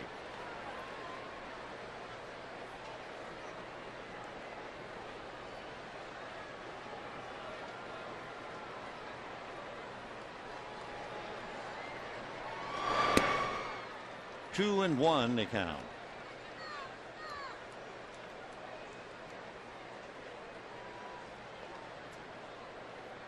Down in the Dodger bullpen, Blake Hawksworth begins to warm up. And a high fly ball in the gap in left center field. And this one is going to clear the wall. So Freddie Freeman just goes the other way and hits it out. And the Braves take a 2-0 lead. For Freeman, his second home run of the year. For Kuroda, it would be the 5th home run that he's allowed and his second tonight. So Freeman just took a fastball, and he's so big and strong, it just kept carrying over the wall. So Freddie gets 5s in the dugout. I would assume his dad was here to see Freddie hit it. To the big kid from Orange. And now the batter is Alex Gonzalez. Strike one. The manager, Freddie Gonzalez, has a son, Alex Gonzalez. And I'm sure little Alex is in the dugouts a lot. Nice story about Freddie Gonzalez. The fact how well liked he is and was. When he was a coach for Bobby Cox, he wore number 33. That'll do it for Alex. Anyway, Brian Jordan was a wonderful outfielder, and when he rejoined Atlanta, Freddie gave Jordan his uniform, number 33, which is what Jordan loved and always wore. And everything was fine. And then in spring training, Brian Jordan saw Alex, youngster, who was about 10 then, wearing a number 33 jersey with Gonzalez on it. And he knew that he was wearing it because of his dad. Well, he felt he had to do something for Freddie. So a few days later, Bobby Cox was managing the club. Bobby said to Freddie, I want you to come out and look at some new grass they're thinking of putting on the infield. Well, Freddie shrugged. Okay, if that's what the boss wants, okay. And they went out back of left field. There was a $40,000 motorcycle, a gift from Brian Jordan to Freddie Gonzalez for giving him his shirt. That's about as high a number as I know it. You know, you hear of guys switching jerseys and they get a watch or something. But a $40,000 motorcycle for Freddie Gonzalez. So that means he's in a motorcycle class of Walter Alston and Grady Little. They also love the cycle. There's a hopper into right field. So Nate McLeod, 1 for 3. And now Randy Beachy is not going to come up. They'll go to Brooks Conrad to hit for him. Honeycutt on the phone. And Brooks Conrad appeared as a pinch hitter last night in the 7th inning and struck out, as did Eric Hinsky. Interesting thing, too, for Freddie Gonzalez using the bench. The pinch hitters for Atlanta have really hit a drought. The Atlanta pinch hitters right now are 0 for 25. And that's going to be enough for Hiroki Kuroda. Conrad waiting his turn as a switch hitter. So they'll bring in Blake Hawksworth from the pen. Hiroki goes out, losing 2-0. 101 pitches, and we'll be back.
interesting column when you look at his numbers.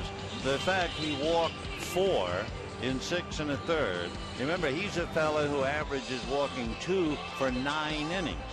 So a little bit off in his control, and he paid the price. The home run by Prado in the 6th and the home run by Freeman in the 7th.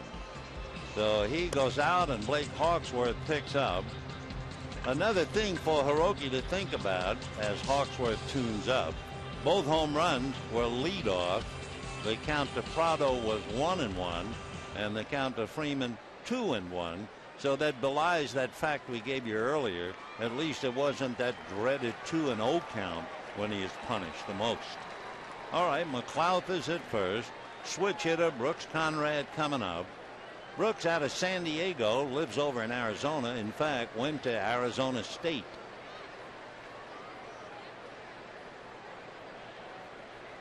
The Hawk ready and gets it over for a strike. Conrad, 5'11", 190, originally drafted by the Astros. Never made it to Houston. Played a lot at Round Rock and then surfaced in the big leagues with the Athletics. Then came to the Braves in 09 and again in 10. McLouth over there at first base is 1 for 3 in stolen bases. Conrad, growing up in San Diego playing baseball, you know he loved to watch Tony Gwynn. More than that, he had posters all over his room in honor of Tony Gwynn. That's a strike. 0-2 to Conrad. Brooks was recruited by a lot of schools. He was a very good high school player, but he ended up at Arizona State.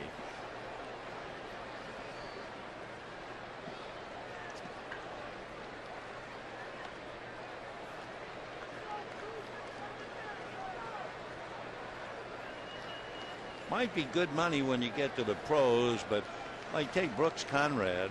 In his first year, he was in Pittsfield, Massachusetts, living with a host family, making $800 a month. 1 and 2. Didn't have a car, and the host family really never had a lot of food. What he would do, he would ride a bike to the delicatessen. Then another player's girlfriend would pick up his wife and take her to the game. The life of the minor leaguer. There goes McLouth, and the pitch fouled away, so Nate will have to come back, try it again.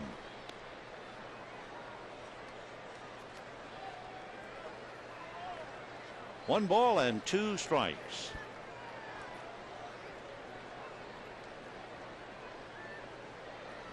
Conrad had a banner year in the minor leagues. In fact, in 2006, he led all minor league baseball with 79 extra base hits, 40 doubles, 15 triples, 24 home runs. Little ground ball under Loney's glove into right field. McLouth keeps on going to third. So by inches, that ball found it under the glove of Loney.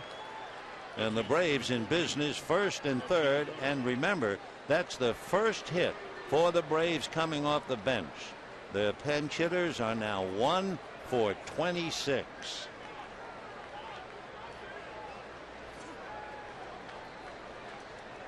So Hawksworth gives up a hit. And now here is Martin Prado. Single to left, popped up, and homered. McLouth down the line from third. Conrad at first. 1 out. 2-0 Atlanta in the 7th. Fouled away. Good fastball. That was clocked 96. I mean, the Hawk can bring it.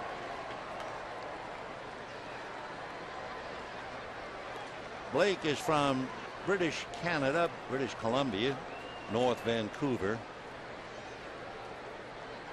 Hawksworth lives in the state of Washington. Originally a Cardinal draft. 0-1.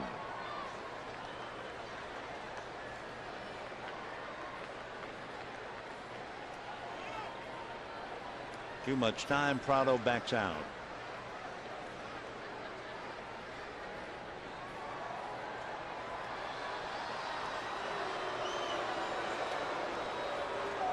Two runs, 6 hits for Atlanta, 2 home runs, no runs, just 2 hits for the Dodgers, double by Ethier and a double by Sands. Fake and a look, 0-1. Dodgers have Uribe, Loney, and Sands when they come up in the 7th inning.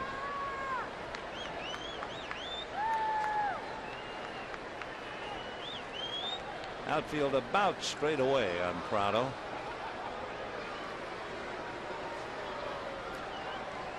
And a bluff at first, a bluff at the plate. 1 ball, 1 strike. Conrad looked as if he might be going. Then Prado showed bunt as if they were thinking squeeze, but there was no coming from McLeod. Remember, at least on numbers, on paper, the Braves are not a running club. 1-1.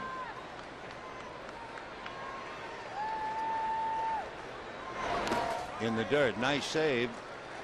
Ellis saving a wild pitch and a run. 2 balls and 1 strike. Well, now let's see what Freddie does. Looking in is Brian Snitker, ready to inform the base runners and the hitter Prado. They could be doing a lot of things. They could be running Conrad. Well, let's see. 2-1 to count.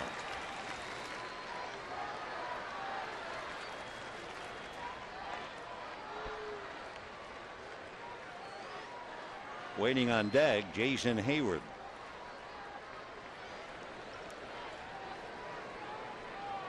And we'll see what Freddie comes up with here.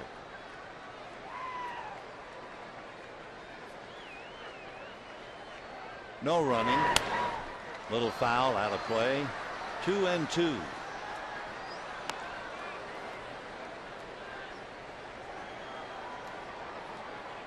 I don't know if Freddie Gonzalez rides the motorcycle in the city. I know Walter Alston only rode his motorcycle in Dartown, which was like driving in the park. But Grady Little, when he managed the Dodgers, he would drive all over in every freeway. Wow. 2 balls, 2 strikes.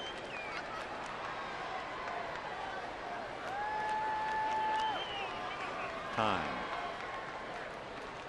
In the inning, Freeman homered to left center. Gonzalez struck out when McLeod singled. That was all for Kuroda. Hawksworth gives up the single to Conrad. 2-2 to Prado. Breaking ball up, ball 3. So they weren't doing anything 2-1. They weren't doing anything 3-1. Now let's see whether they run Conrad. 3-2, 1 out.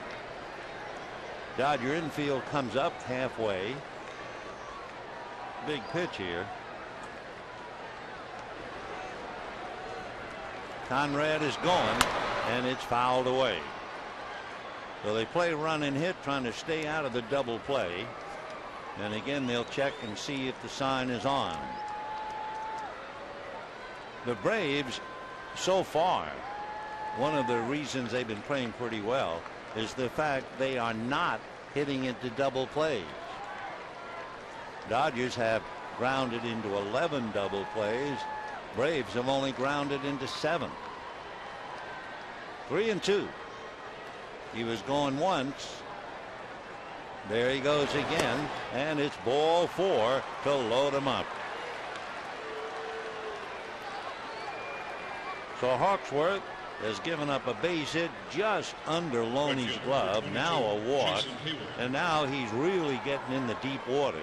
Jason Hayward and Chipper Jones. Hayward lost a hit on a fine play by Loney, grounded out and flied out, so he's 0 for 3 and 0 for 7 in the series. Though his average has taken a beating, he's now hitting .211. Infield up, bases loaded, 1 out, and ball 1. Hawksworth, in coming into the ball game, it's his 7th. He has a win and a loss. Hawksworth, in brief appearances, has allowed 2 home runs. Big ground ball gobbled up by Loney to the plate for the 4th. Wonderful play by Loney. Being left-handed, the ball hit to his gloved side. It was not an easy play at all, and he was still able to beat a pretty good runner in Nate McLeod. So the chopper, there's Loney. Now he has to turn around and gets the force play. So everybody else moves up 90 feet as McLeod cut down at the plate. Fine play by James Loney.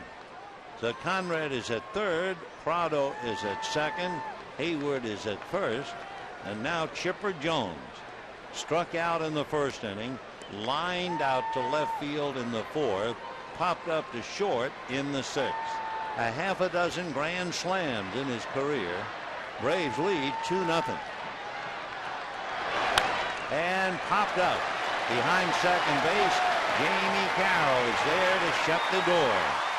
However, the Braves still managed to score 1, but the Dodgers still managed to stay in the game. And at the end of 6½, 2-0 Atlanta.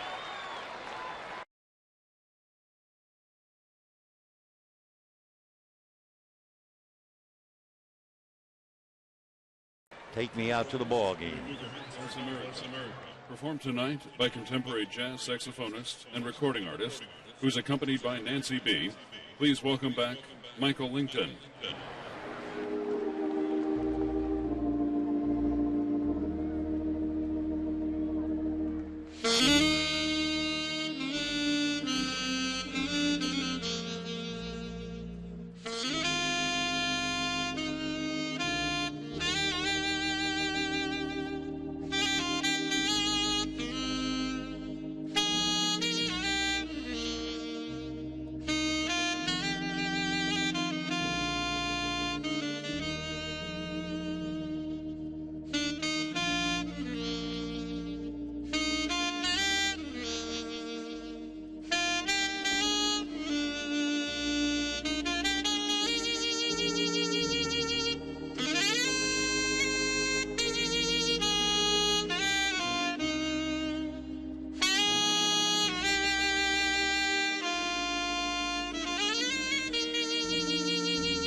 ATL 9 is brought to you by Southwest Airlines' new Rapid Rewards, unlimited reward seats, and no blackout dates.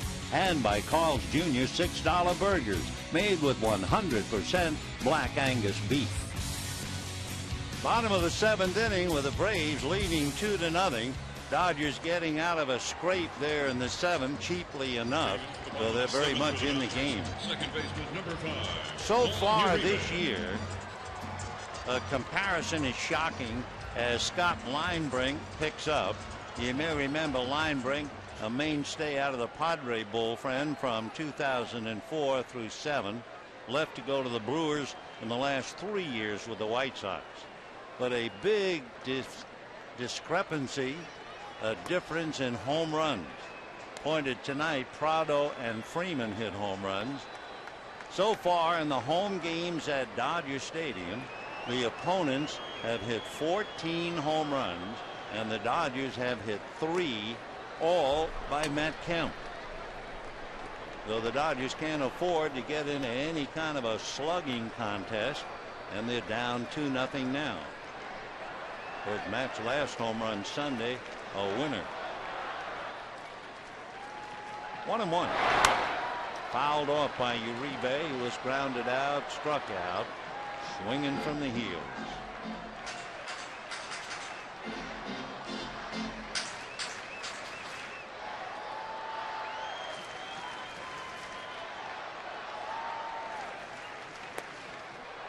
Two and two the count. Scott Linebrink, certainly a veteran, 6'3", about 207 pounds. He'll be 35 in August.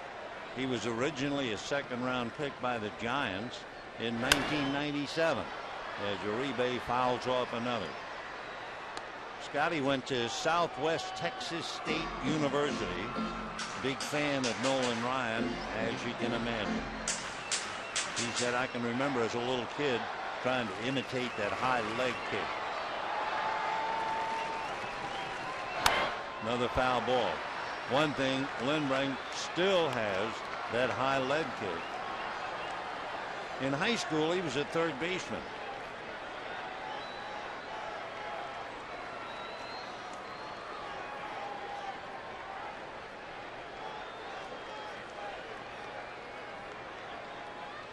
Two and two. Fastball off the bare hand of Linebrink, and Uribe has a base hit.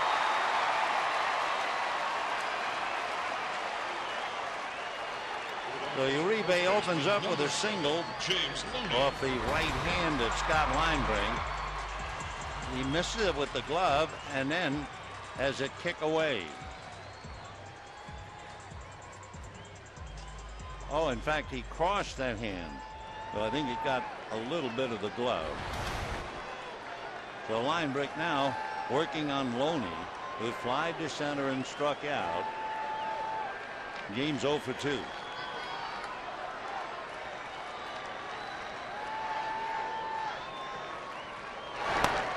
Fastball strike.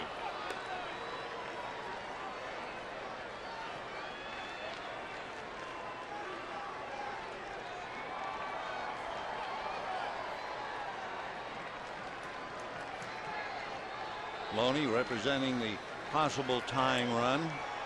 2-0 Braves. Bottom of the seventh inning. Foul back. Loney in the hole now. 0-2.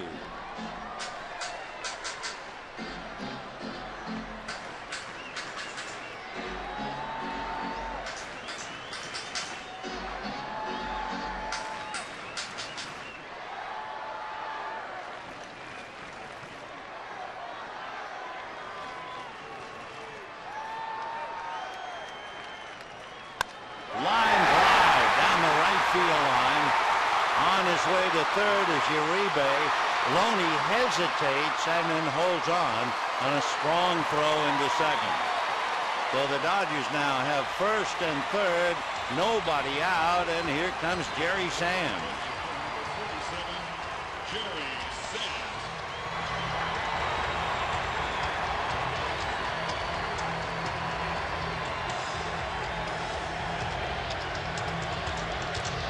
Jerry Sands grounded to short in the second inning and doubled to deep, almost straightaway center, not quite, but he had Nate McLeod going to the wall to pick it up.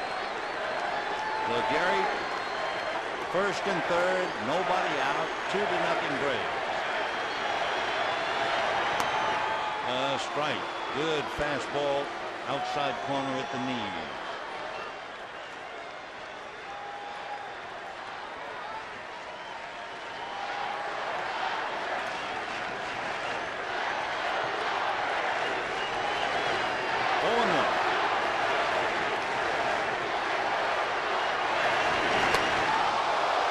Almost got him, 1-1. That was a 93-mile-an-hour fastball. Move him off the plate. Juan Uribe, who hit a comebacker and got away for a base hit. Loney drilled one to right for a base hit.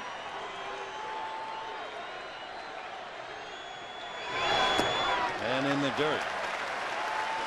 So Brandon Boschee faced 22 batters tonight and allowed 2 hits. Linebrink has faced 2 batters and given up 2 singles. And they're back-to-back. Boschee's hit, Ethies double in the first inning, and Sands in the 5th. 2-1. And at the knuckles, ball 3.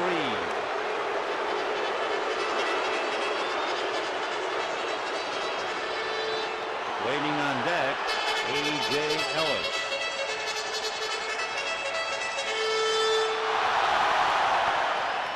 Two-nothing Braves. Dodgers trying to get off the floor. 3-1 to Jerry Sands.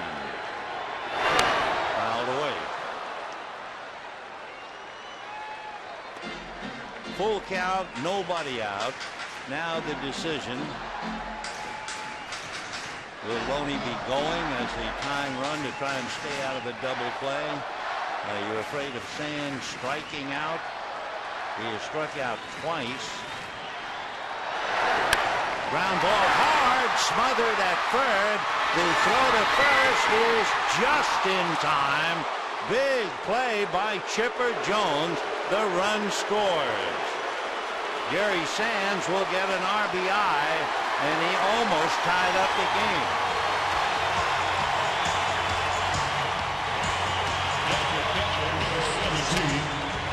For the kid, stopped by the veteran, but not before the run scores. And for Chipper, great play.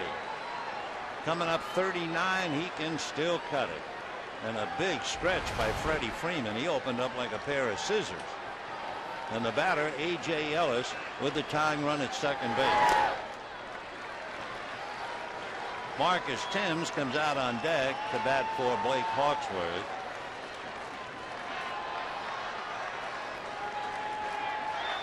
Well, there he is, James Loney, the tying run. 7th inning, 2-1 Braves. Mike McDougal gets up in the Dodger bullpen. Ball 2.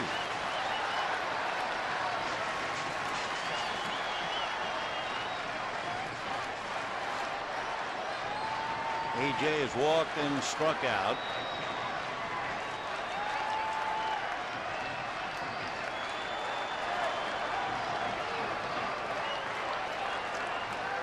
And a broken bat base hit to left. Loney to third. They will hold him on a strong throw to the plate. So Ellis breaks his bat but singles. Dodgers' third hit in the inning. There goes the bat and the ball. So now Marcus Thames coming up to hit for Blake Hawksworth.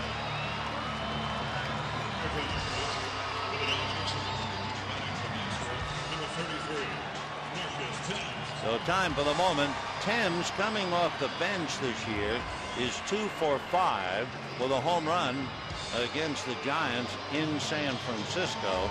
Marcus sees that there is a pitching change. They're bringing in a left-hander. I believe George Sherrill was down there, but it's not going to be Sherrill.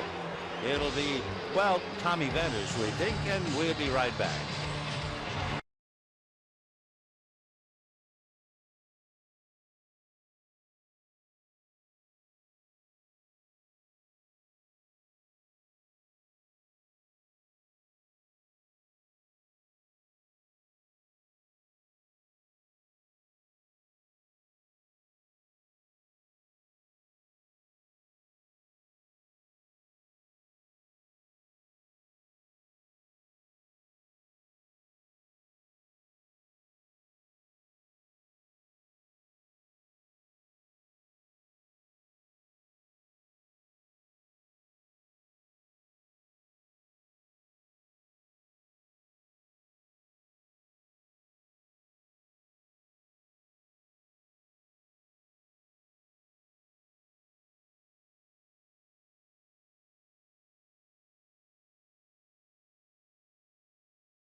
the Atlanta bullpen.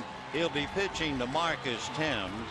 Johnny is out of Pikeville, Kentucky, and makes his home in Dunwoody, Georgia. He went to Indian River Community College in Florida. He was an option quarterback in high school, and he's got the option here of first and third, one out, trying to keep the Braves out in front 2-1. So Marcus Thames will check in, hitting .250. Scott Linebrink made 19 pitches, gave up 3 hits and a run. Venters now trying to stop the Dodgers, a buck short. 0-1. Venters, as you can see, wears the pants tucked very high at the knees. He said he started doing it in college because they didn't have pants long enough. Then they weren't allowed to wear them down. And the first time he tried it with the pants down, he hurt his elbow and said that's enough of that. 0-2 to Marcus Thames.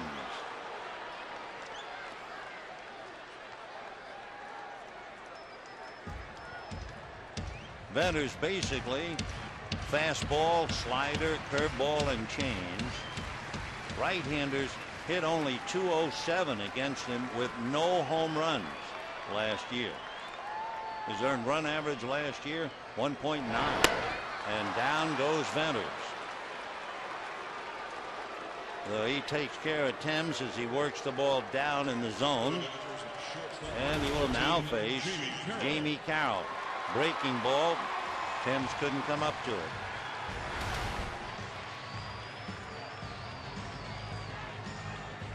Johnny is 6'3", 195. Just turned 26 the end of March. Carroll grounded to second, fly to center, fly to right. 2-1 Braves. 7th inning, 2 out. Tying run is Loney at third. Ellis at first. Ball 1.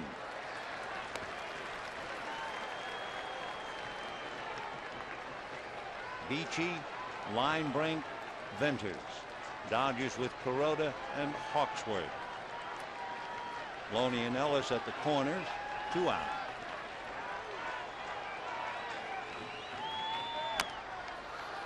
Little foul ball at the plate. 1-1.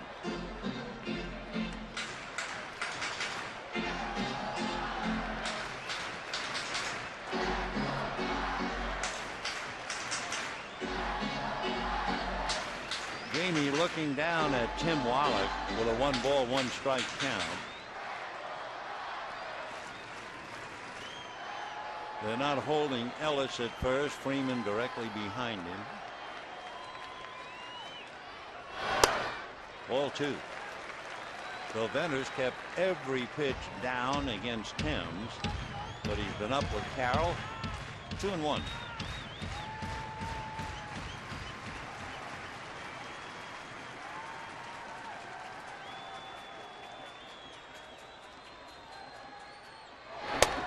Fastball off the plate.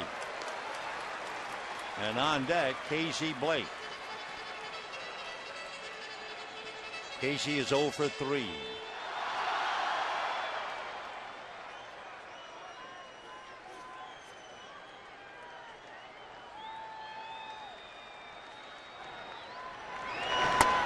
And a strike. Carroll's had 1 at bat against Venters. 0 for 1.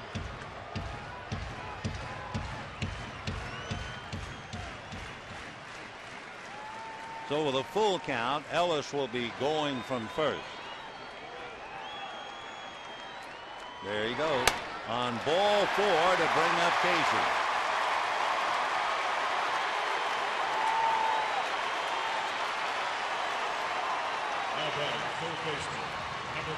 So the Dodgers load the bases with 2 out. Braves lead 2-1. Casey Blake struck out twice, grounded to short, 0 for 3. 2 runs, 6 hits for the Braves. 1 run, 5 hits for the Dodgers. Top of the 7th inning, the Braves scored a run, but they also left the bases loaded, and Casey's had 5 slams. Ball 1. Venters coming in relief. a great ERA, 1.1. In 8 innings, he has walked 3.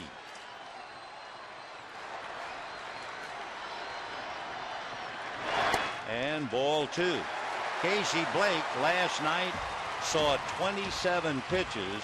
Tonight in 3 at-bats, he's seen 22 pitches. And here he is out in front of the count, 2-0 to Venters.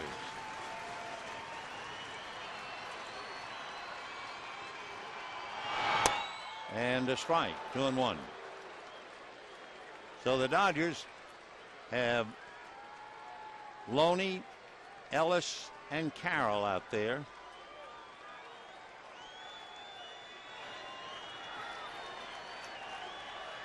Two balls, 1 strike. Fastball hit down to Ugla, and he will make the play. For the Dodgers, they scramble for 1 and leave 3. And at the end of 7, Braves 2, Dodgers 1.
And Martin Prado took Hiroki Kuroda to the seats, and the Braves took a 1-0 lead. That was a leadoff home run in the 6th inning.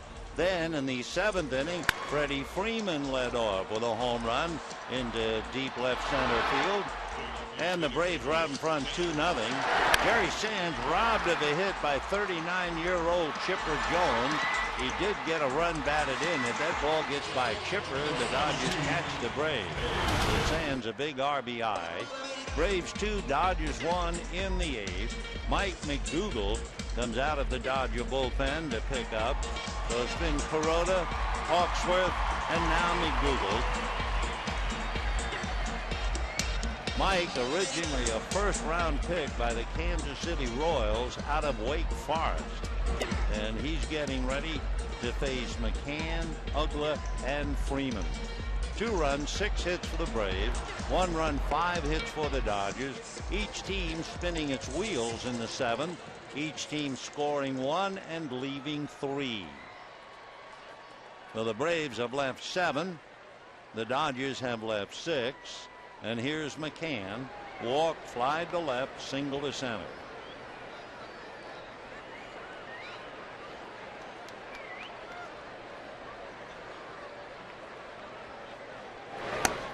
Ball 1. McDougal, 34 years old.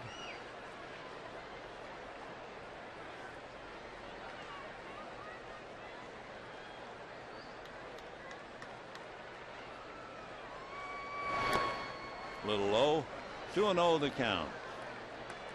For McDougal, he's in his 8th game. His earned run average is 1.4. He's allowed 1 earned run. That came on a home run. 2-0. And now behind to McCann, 3-0.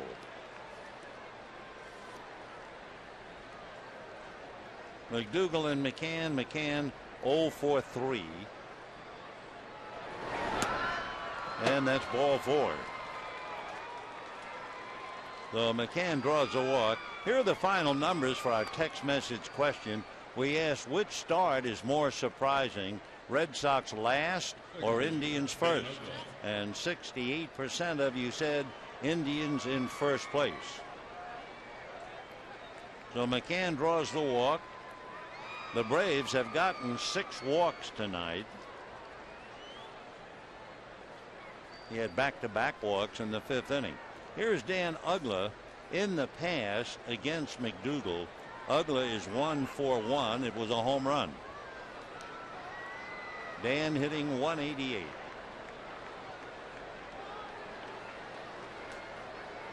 Uggla 0 for 3, struck out, fly to center, lined out to Casey Blake.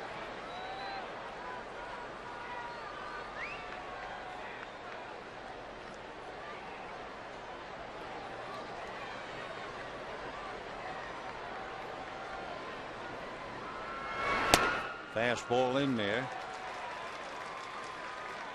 Mike throws hard. He's 6'3", doesn't look 190. Tall and stringy.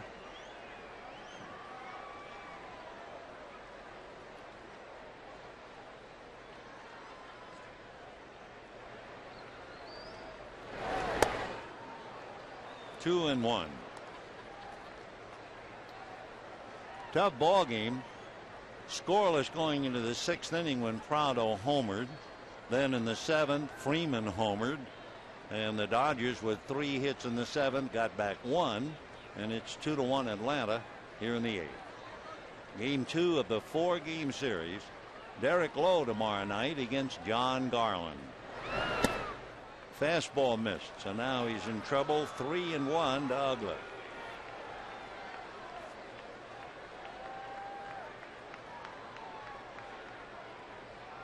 Kuroda, Hawksworth, and McDougal. Beachy, Linebrink, and Venters. 3-1.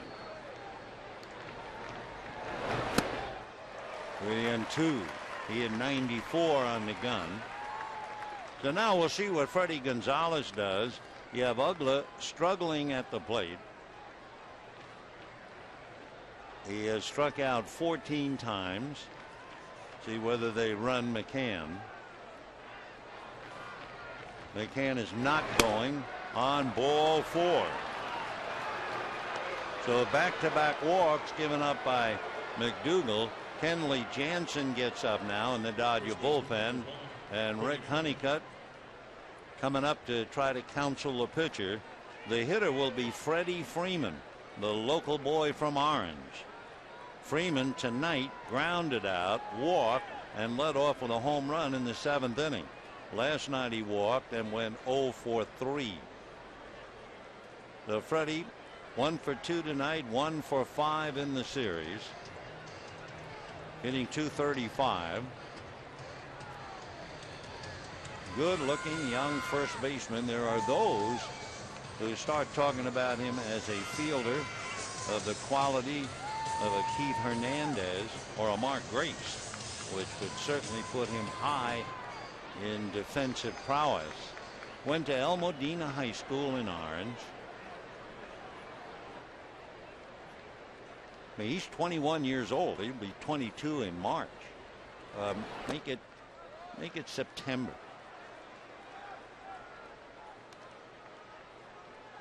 Freddie's 6'5", 220. So McDougal struggling with the strike zone. He's walked McCann and Uggla. 1-0. Shot up the middle. Big hop to Uribe on the bag for 1. Doubles in the first. Taking third is McCann. And what a break for the Dodgers. If that ball doesn't hit and bounce the way it did, that shot up the middle. Right there, it hit the side of the mound, and Uribe able to turn it into the DP. So the Dodgers get a big break. McCann is now at third, and the batter is Alex Gonzalez. Grounded to third, walked, struck out. Dodgers turning their second double play, the other one in the 5th inning. Fastball strike. With a runner at third, as we always do, pretty early in the year. McDougal, no wild pitches. Dodgers will have Ethier, Kemp, and Uribe in the bottom of the 8th inning. 0-2.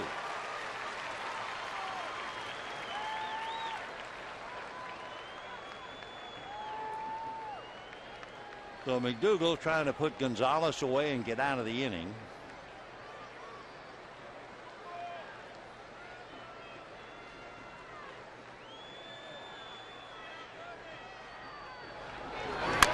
Hard foul ball, still 0-2.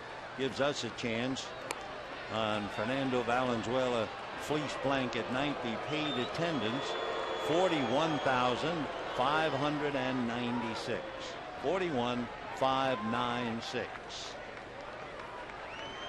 2-1 Braves, 8th inning. At third, Brian McCann with 2 out.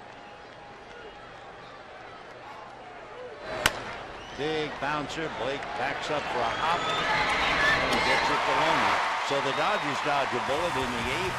They leave a man at third to the Braves, and we're heading to the bottom of the 8th. 2-1 Atlanta.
You know, here in Los Angeles, you keep track and perhaps frustrated over the fact the Dodgers have not been doing well, except for Ethier and Kemp with runners in scoring position. So it should be pointed out the Braves were 1 for 9 last night. Tonight, they're 0 for 8. So the Braves in the 2 games are 1 for 17 with runners in scoring position. Yep. It happens to everybody. Here's Ethier, then Kemp and Uribe. Andre doubled in the 1st inning. He's hit safely in 16. Johnny Venters comes at the kneecap, ball 1.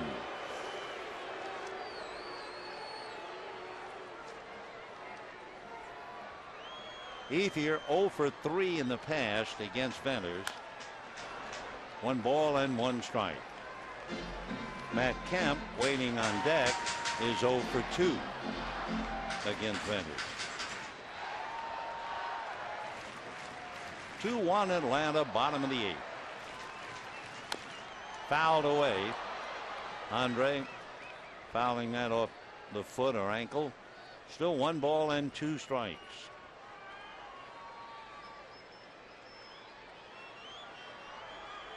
Ethier batting .368. Got a little too much of that on the right leg.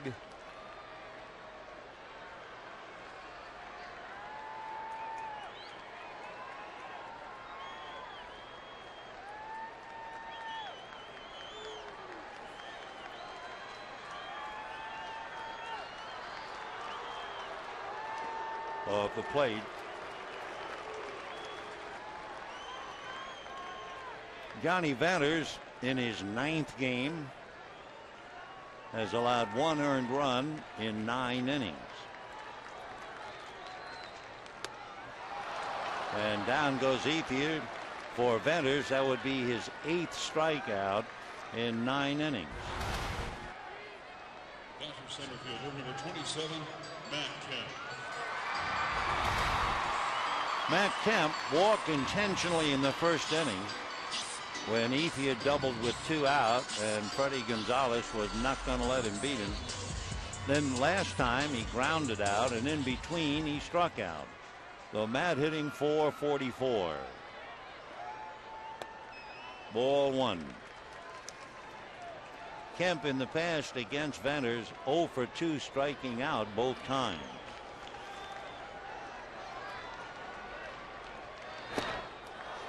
Venters against Ethier. Ethier is 0 for 4 against him now and has struck out 3 times.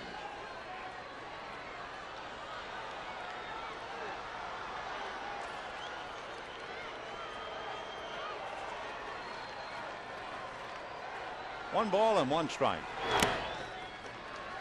2-1. Venters last year was in 79 games for Atlanta and had a great earned run average, 1.9.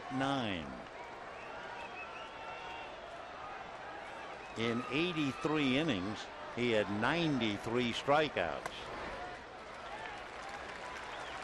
3-1 to Matt with Juan Uribe on deck.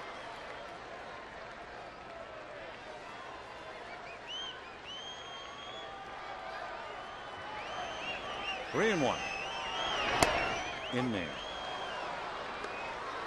3-2 to Matt.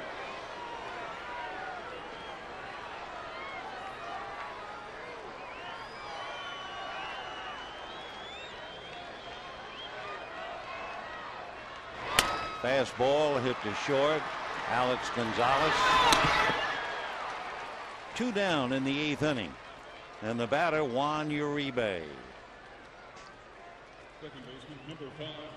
Dodgers' only run started when Uribe singled off Scott Linebrink's glove. Then Loney singled him to third, and Uribe scored as Sands was robbed of an extra base hit by Skipper Jones.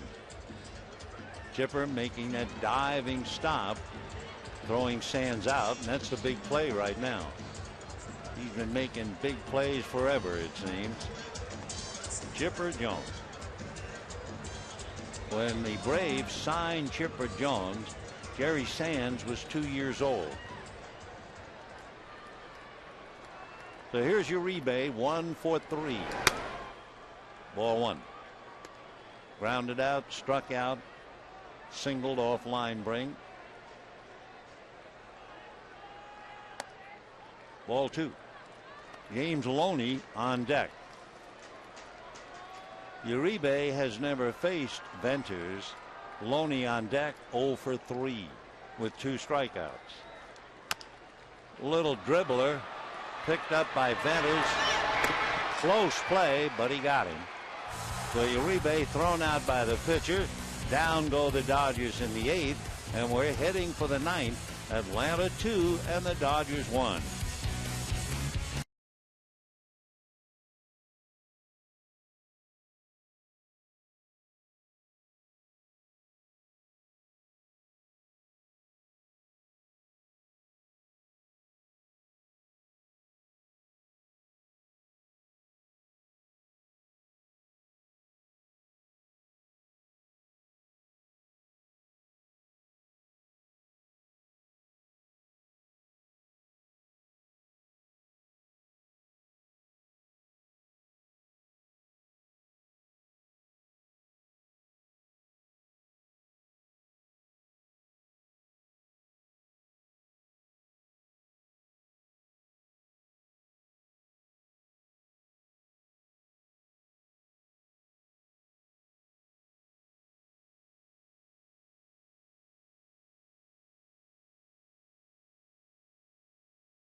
Dodger bullpen, and Aaron Miles also comes into the game.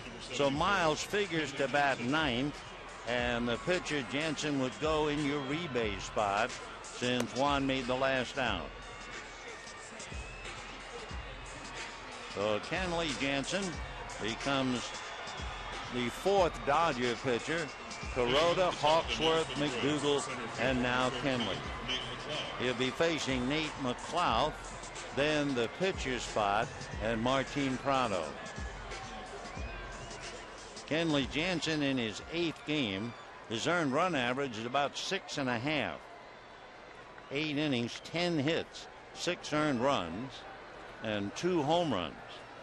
So McLeod grounded out, hit into a double play, single to right. Ball 1.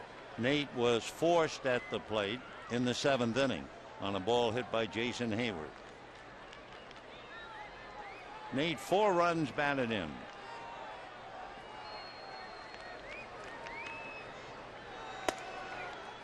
Two and 0 the count.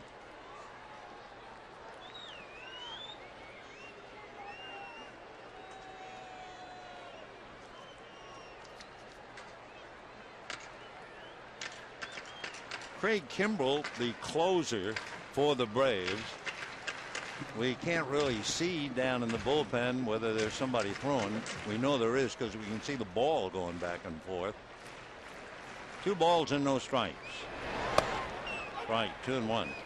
And Kimbrell, who has 4 saves already this year, so we figured to see him. 2 and 1. Ball 3.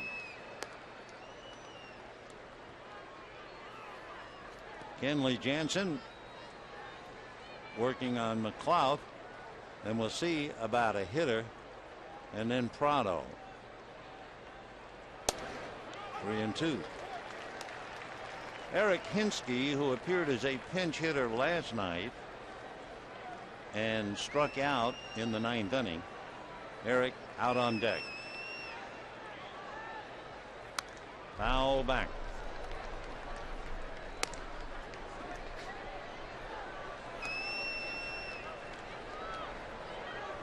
Braves finally got a hit off the bench. They were 0 for 25. Brooks Conrad as a pinch hitter, single to right. So they're 1 for 26 going to the bench. But there's ball 4 to Nate McLeod, opening up matters in the 9th inning. And the Dodger pitchers have been very generous. They have now walked 7 Braves. The Braves yet to cash in a walk. And here is Hinsky. Eric was the American League Rookie of the Year back in 2002. Out of Menasha, Wisconsin. Went to the University of Arkansas and now lives in Arizona. McLeod over at first base has stolen 1, and he's been caught twice. Terry Pendleton talking to him. Hinsky 6'2", hitting .235.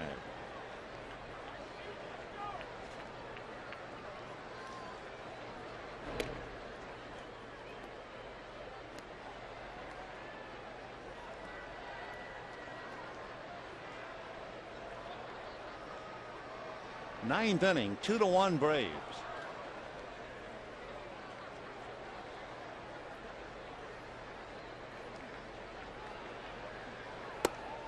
High again. He's having trouble after walking McLeod. 1 ball and no strikes to Hinsky, who's 6'2".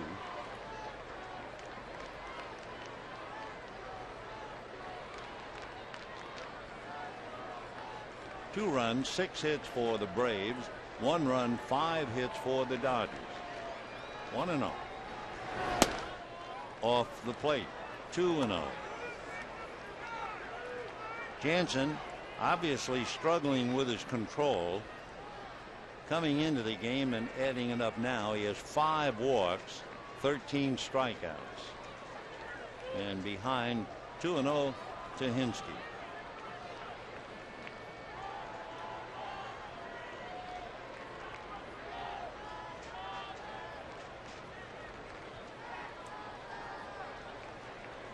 There goes McLeod, hit and run foul ball. So McLeod will have to come back to first. Hinsky up there with a 2-1 count.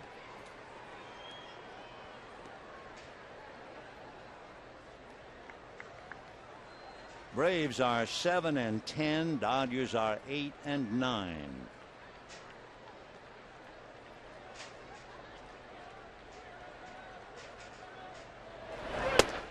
And he's behind 3-1.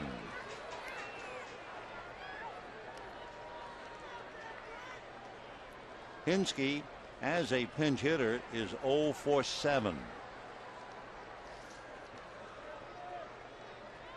So they were running McLeod. See if they run him again. 3-1. No. And a drive to right down the line, inside the pole, and into the stands for a 2-run home run. And the Braves open it up on their 3rd home run tonight and lead 4-1. So Eric Hinsky just did muscle it down the line. Hinsky, playing regularly for the Rays, hit as many as 20 home runs and 24 for the Blue Jays. But he's got some sock. Not that he hit it that hard, but he hit it hard enough. First row, 330 feet away, and the Braves now have some breathing room. 4-1. So after being 0 for 25, the Braves bench 2 for 2 tonight.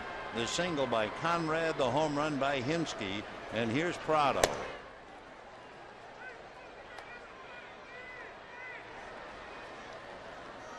So the opposition has now hit 15 home runs at Dodger Stadium. The Dodgers have hit 3, and all 3 by Matt Kemp. So Hinsky getting the hero's treatment. That's his 6th career pinch hit home run. So obviously Kenley Jansen is wild. He walked McLeod, went 3-1, and then Hinsky hits the home run, and now he falls behind 3-0 to Prado. Strike. Martin single left, popped up, homered, and walked. 1 for 3. On deck, Jason Hayward. And ball 4. So Jansen walks 2. That's 8 walks given to the Braves tonight. They finally cashed in 1, the one given to McLeod here in the 9th inning. So Jason Hayward is coming up, and so is Rick Honeycutt. When the Dodgers bat in the bottom of the 9th inning, they have James Loney, Jerry Sands, and A.J. Ellis, and then hitting 4th would be Aaron Miles. So Kenley Jansen on the wild side, and Jason Hayward waiting down in the Dodger bullpen. Ramon Troncoso begins to loosen up. So the Dodgers hurting here in the 9th inning. Honeycutt consuming as much time as the law allows to give Troncoso a chance to warm up.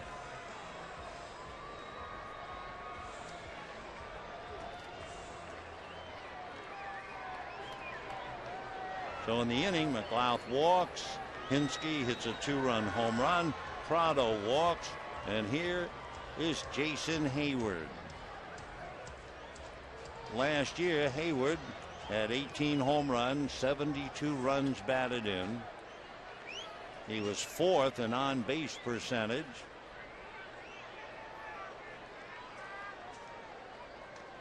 Hit .277. He's 6'4", 220. He'll be 22 in August. That's a strike. 0-1 to Jason. Tonight, robbed of a hit by Loney. Grounded out, flied out, hit into a force play. 0 for 4.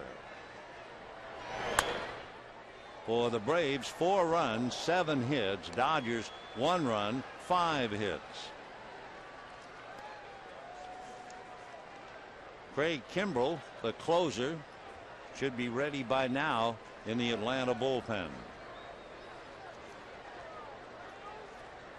0-2. And a broken bat and a fly ball to Matt Kemp.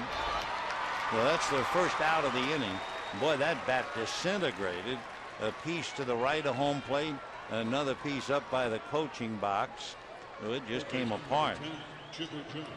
So here's Chipper Jones. Last night, James Loney made a big play that was kind of unnoticed. The Dodgers went on to win the game. Tonight, Chipper Jones' play on Jerry Sands in the 7th inning is huge. And here's Chipper.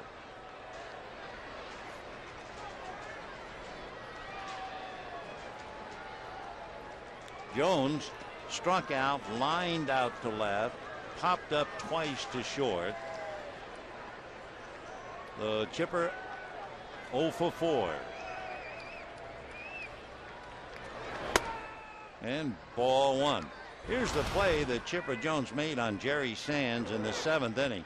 If he doesn't make that play, the ball's down the line. 1, maybe 2 runs would have scored. But Chipper, as he has done since the 90s, makes the big play. 1-1.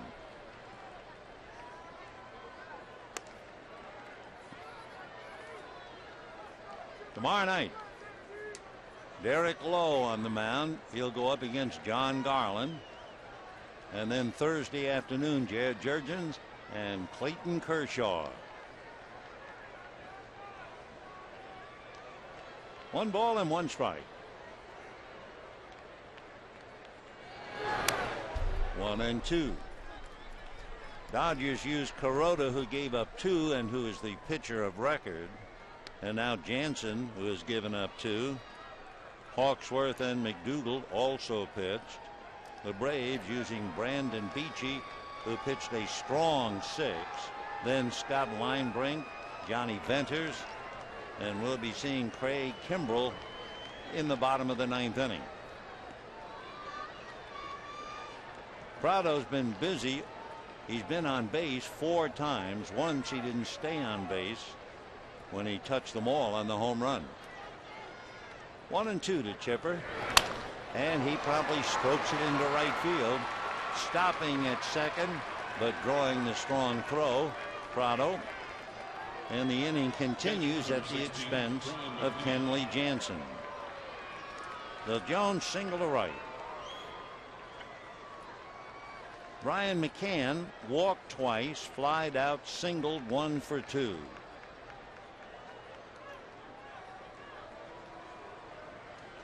So 4 runs, 8 hits for Atlanta. 1 run, 5 hits for the Dodgers. And a strike, the rare time that he has gotten ahead of the hitter. Each team scored in the 7th inning. Braves scored in the 8th and here in the 9th.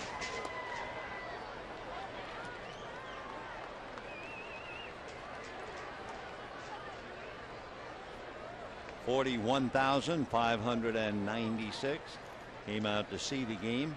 1-1, and that's whacked into right field. Base hit. Prado is going to be waved in.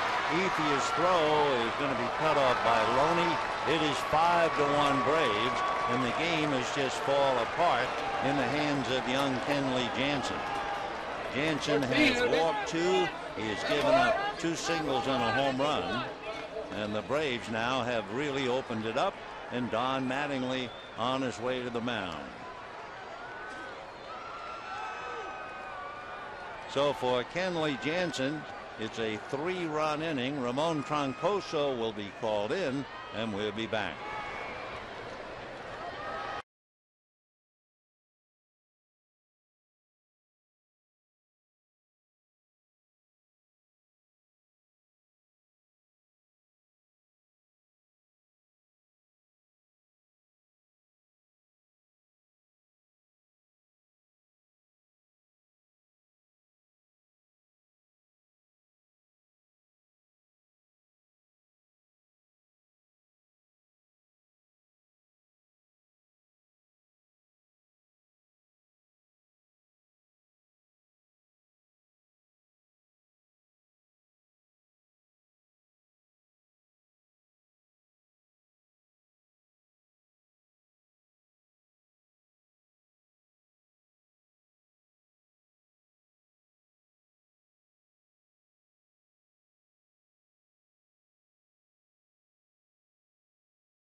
08, was with him again in 09 and again last year. Somewhere, Troncoso lost his sinker. In 08, he was pretty good. In 09, he was brilliant. And then last year, struggled and had to go back to the minors. So Ramon will be pitching to Dan Uggla with 2 on as the Dodgers desperately look for 2 more outs. Braves have broken it open 3 here in the 9th inning at the expense of Kenley Jansen. And in talking about Kenley Jansen, how about this? In 27 innings last year, he allowed only 12 hits. In 8 2/3 innings this year, he's allowed 13 hits. So it came easy last year, but not anymore. Ball 1 to Uggla. Dan struck out, fly to center, lined out to third, and walked. Braves with 2 on. Uggla, the 7th man to come to the plate.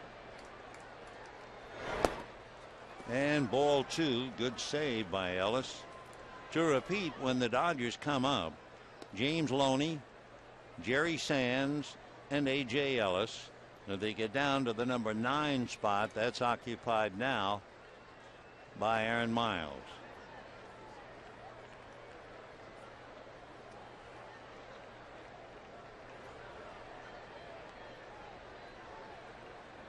Two and 0. And a high fly ball into deep left center. Back goes Kemp, watching it go over the wall. A 3-run home run for Dan Uggla, and the game has just completely collapsed as the Braves lead 8-1, and that's their big bomb, home run number 4 for Atlanta in the game. So for Troncoso, he allows a hit and a run. And the runners on the base path come cruising in, Jones and McCann. 8 runs, 10 hits for the Braves. 1 run, 5 hits for the Dodgers. So Jansen charged with 5, Troncoso with 1. And a 1-ball, no-strike count now on Freddie Freeman. Freeman grounded out, walked, homered, hit into a double play. The double play, however, was a good break for the Dodgers. Freddie crushed the ball. It hit the side of the mound, and that slowed it down for Uribe to make the DP. Otherwise, that thing is in center field. 2-0 to Freeman. And he goes the other way. Sands with the ball over his head, going back to the track. The ball bouncing over the wall for a double.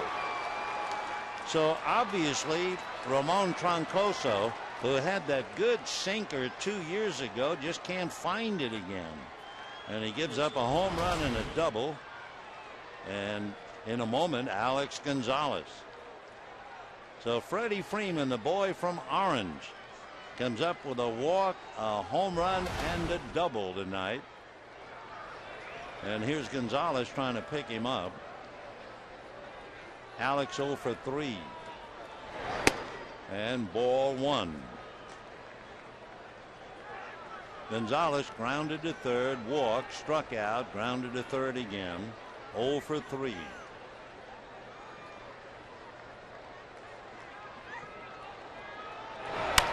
And that's going to be hit into left field, base hit. Freeman is around third. Sands makes the throw to the plate, and he just did get in. A great throw by Jerry Sands, but Freeman is in. It is a 7-run inning, and it is 9-1 Atlanta. Though Gonzalez a base hit, run batted in. Everybody in the lineup except Jason Hayward has at least 1 hit. Hayward is 0 for 5. Everybody else has joined the party. 9 runs and 12 hits for Atlanta. 1 run, 5 hits for the Dodgers. So Troncoso now working and gets himself a strike to Nate McLeod. McLeod began the inning with a walk. 0-1. In the dirt. Gets away from Ellis and jogging down to second easily goes Gonzalez. Wild pitch. So Troncoso having a tough time. Came in to pitch to Uglo, hit a home run. Then he gave up the double to Freeman. Then he gave up the single to Gonzalez. Then a walk. Wild pitch. And a 1-ball, 1-strike count to Nate McLeod. And that's going to be hit into left field. That's a base hit. They're going to hold Gonzalez on a good throw to the plate. So for Ramon Troncoso, he just can't get on track.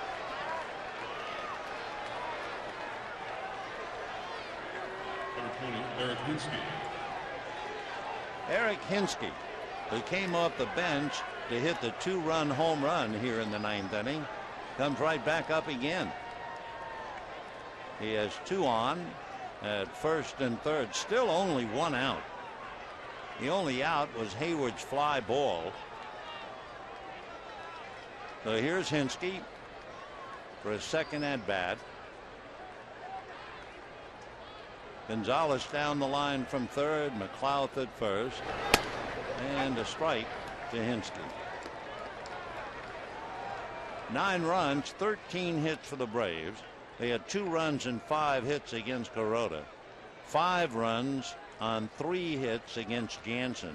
2 runs and 4 hits off Troncoso. 1-1 to count.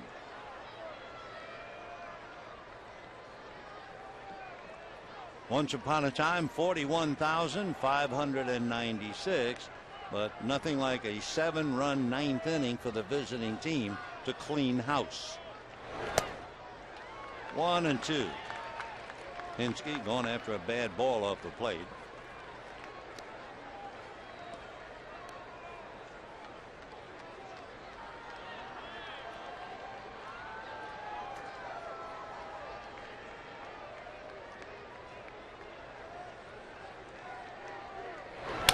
And that's hit into center for a base hit. Scoring is Gonzalez.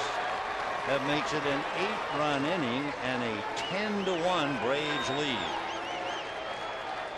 So Hinsky, as a pinch hitter, has a home run, a single, and 3 runs batted in. Gonzalez carries it in. McLeod stops at second.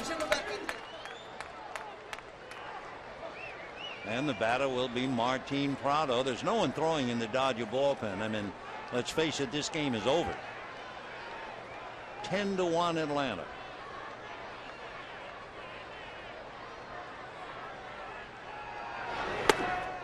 Ball 1. Prado has 2 walks, a single, and a home run. So Martin hitting .267.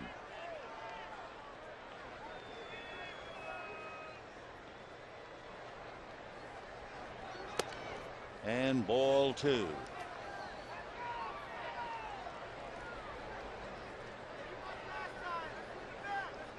John Garland, Derek Lowe tomorrow night.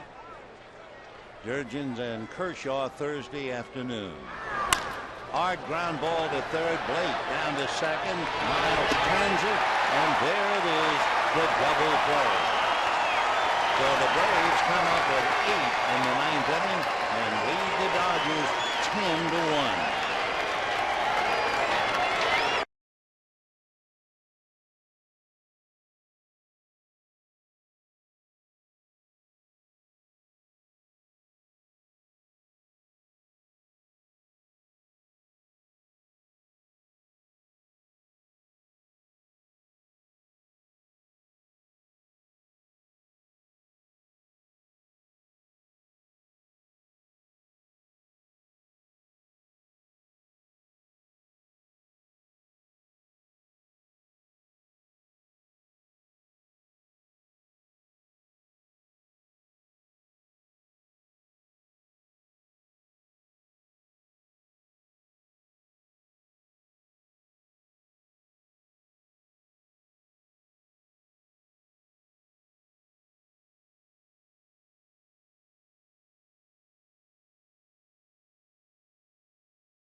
a really tough 2-1 game is just blown apart.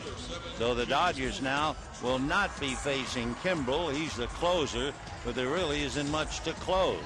So they give the ball to Christian Martinez from the Dominican Republic, originally signed by the Tigers back in '03. He is 6'1" and maybe 160 pounds. 29 years old. He was picked up by the Braves off waivers from the Marlins. He had been with the Marlins 2 years ago.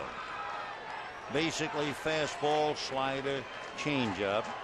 Yet another youngster who had Tommy John surgery several years ago, back in 2005 to be exact. So here's James Loney hitting 179 with a home run and 8 runs batted in, and a high fly ball to Hayward in right field. One away. That'll bring up Jerry Sands, who came so close to being yet another hero, but he was robbed by Chipper Jones, and then the game just fell apart.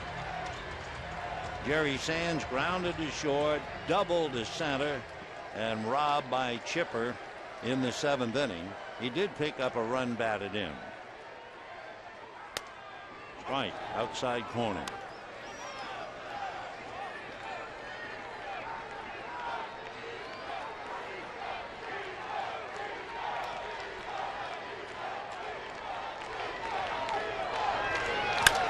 Ground ball in the hole. Long throw by Alex Gonzalez on the money. Wonderful play by the Atlanta shortstop.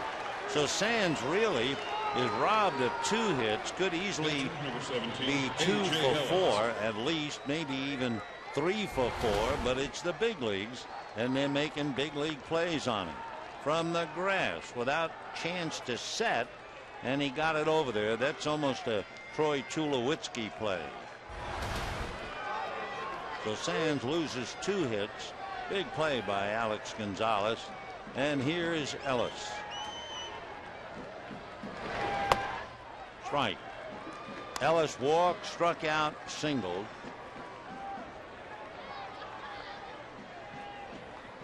Dodgers struggling now at home, can't seem to find anything to generate runs.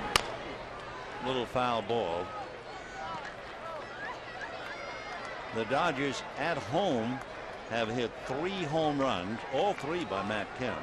The Braves tonight have hit 4.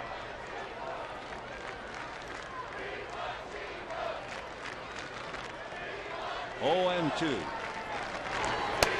off the plate.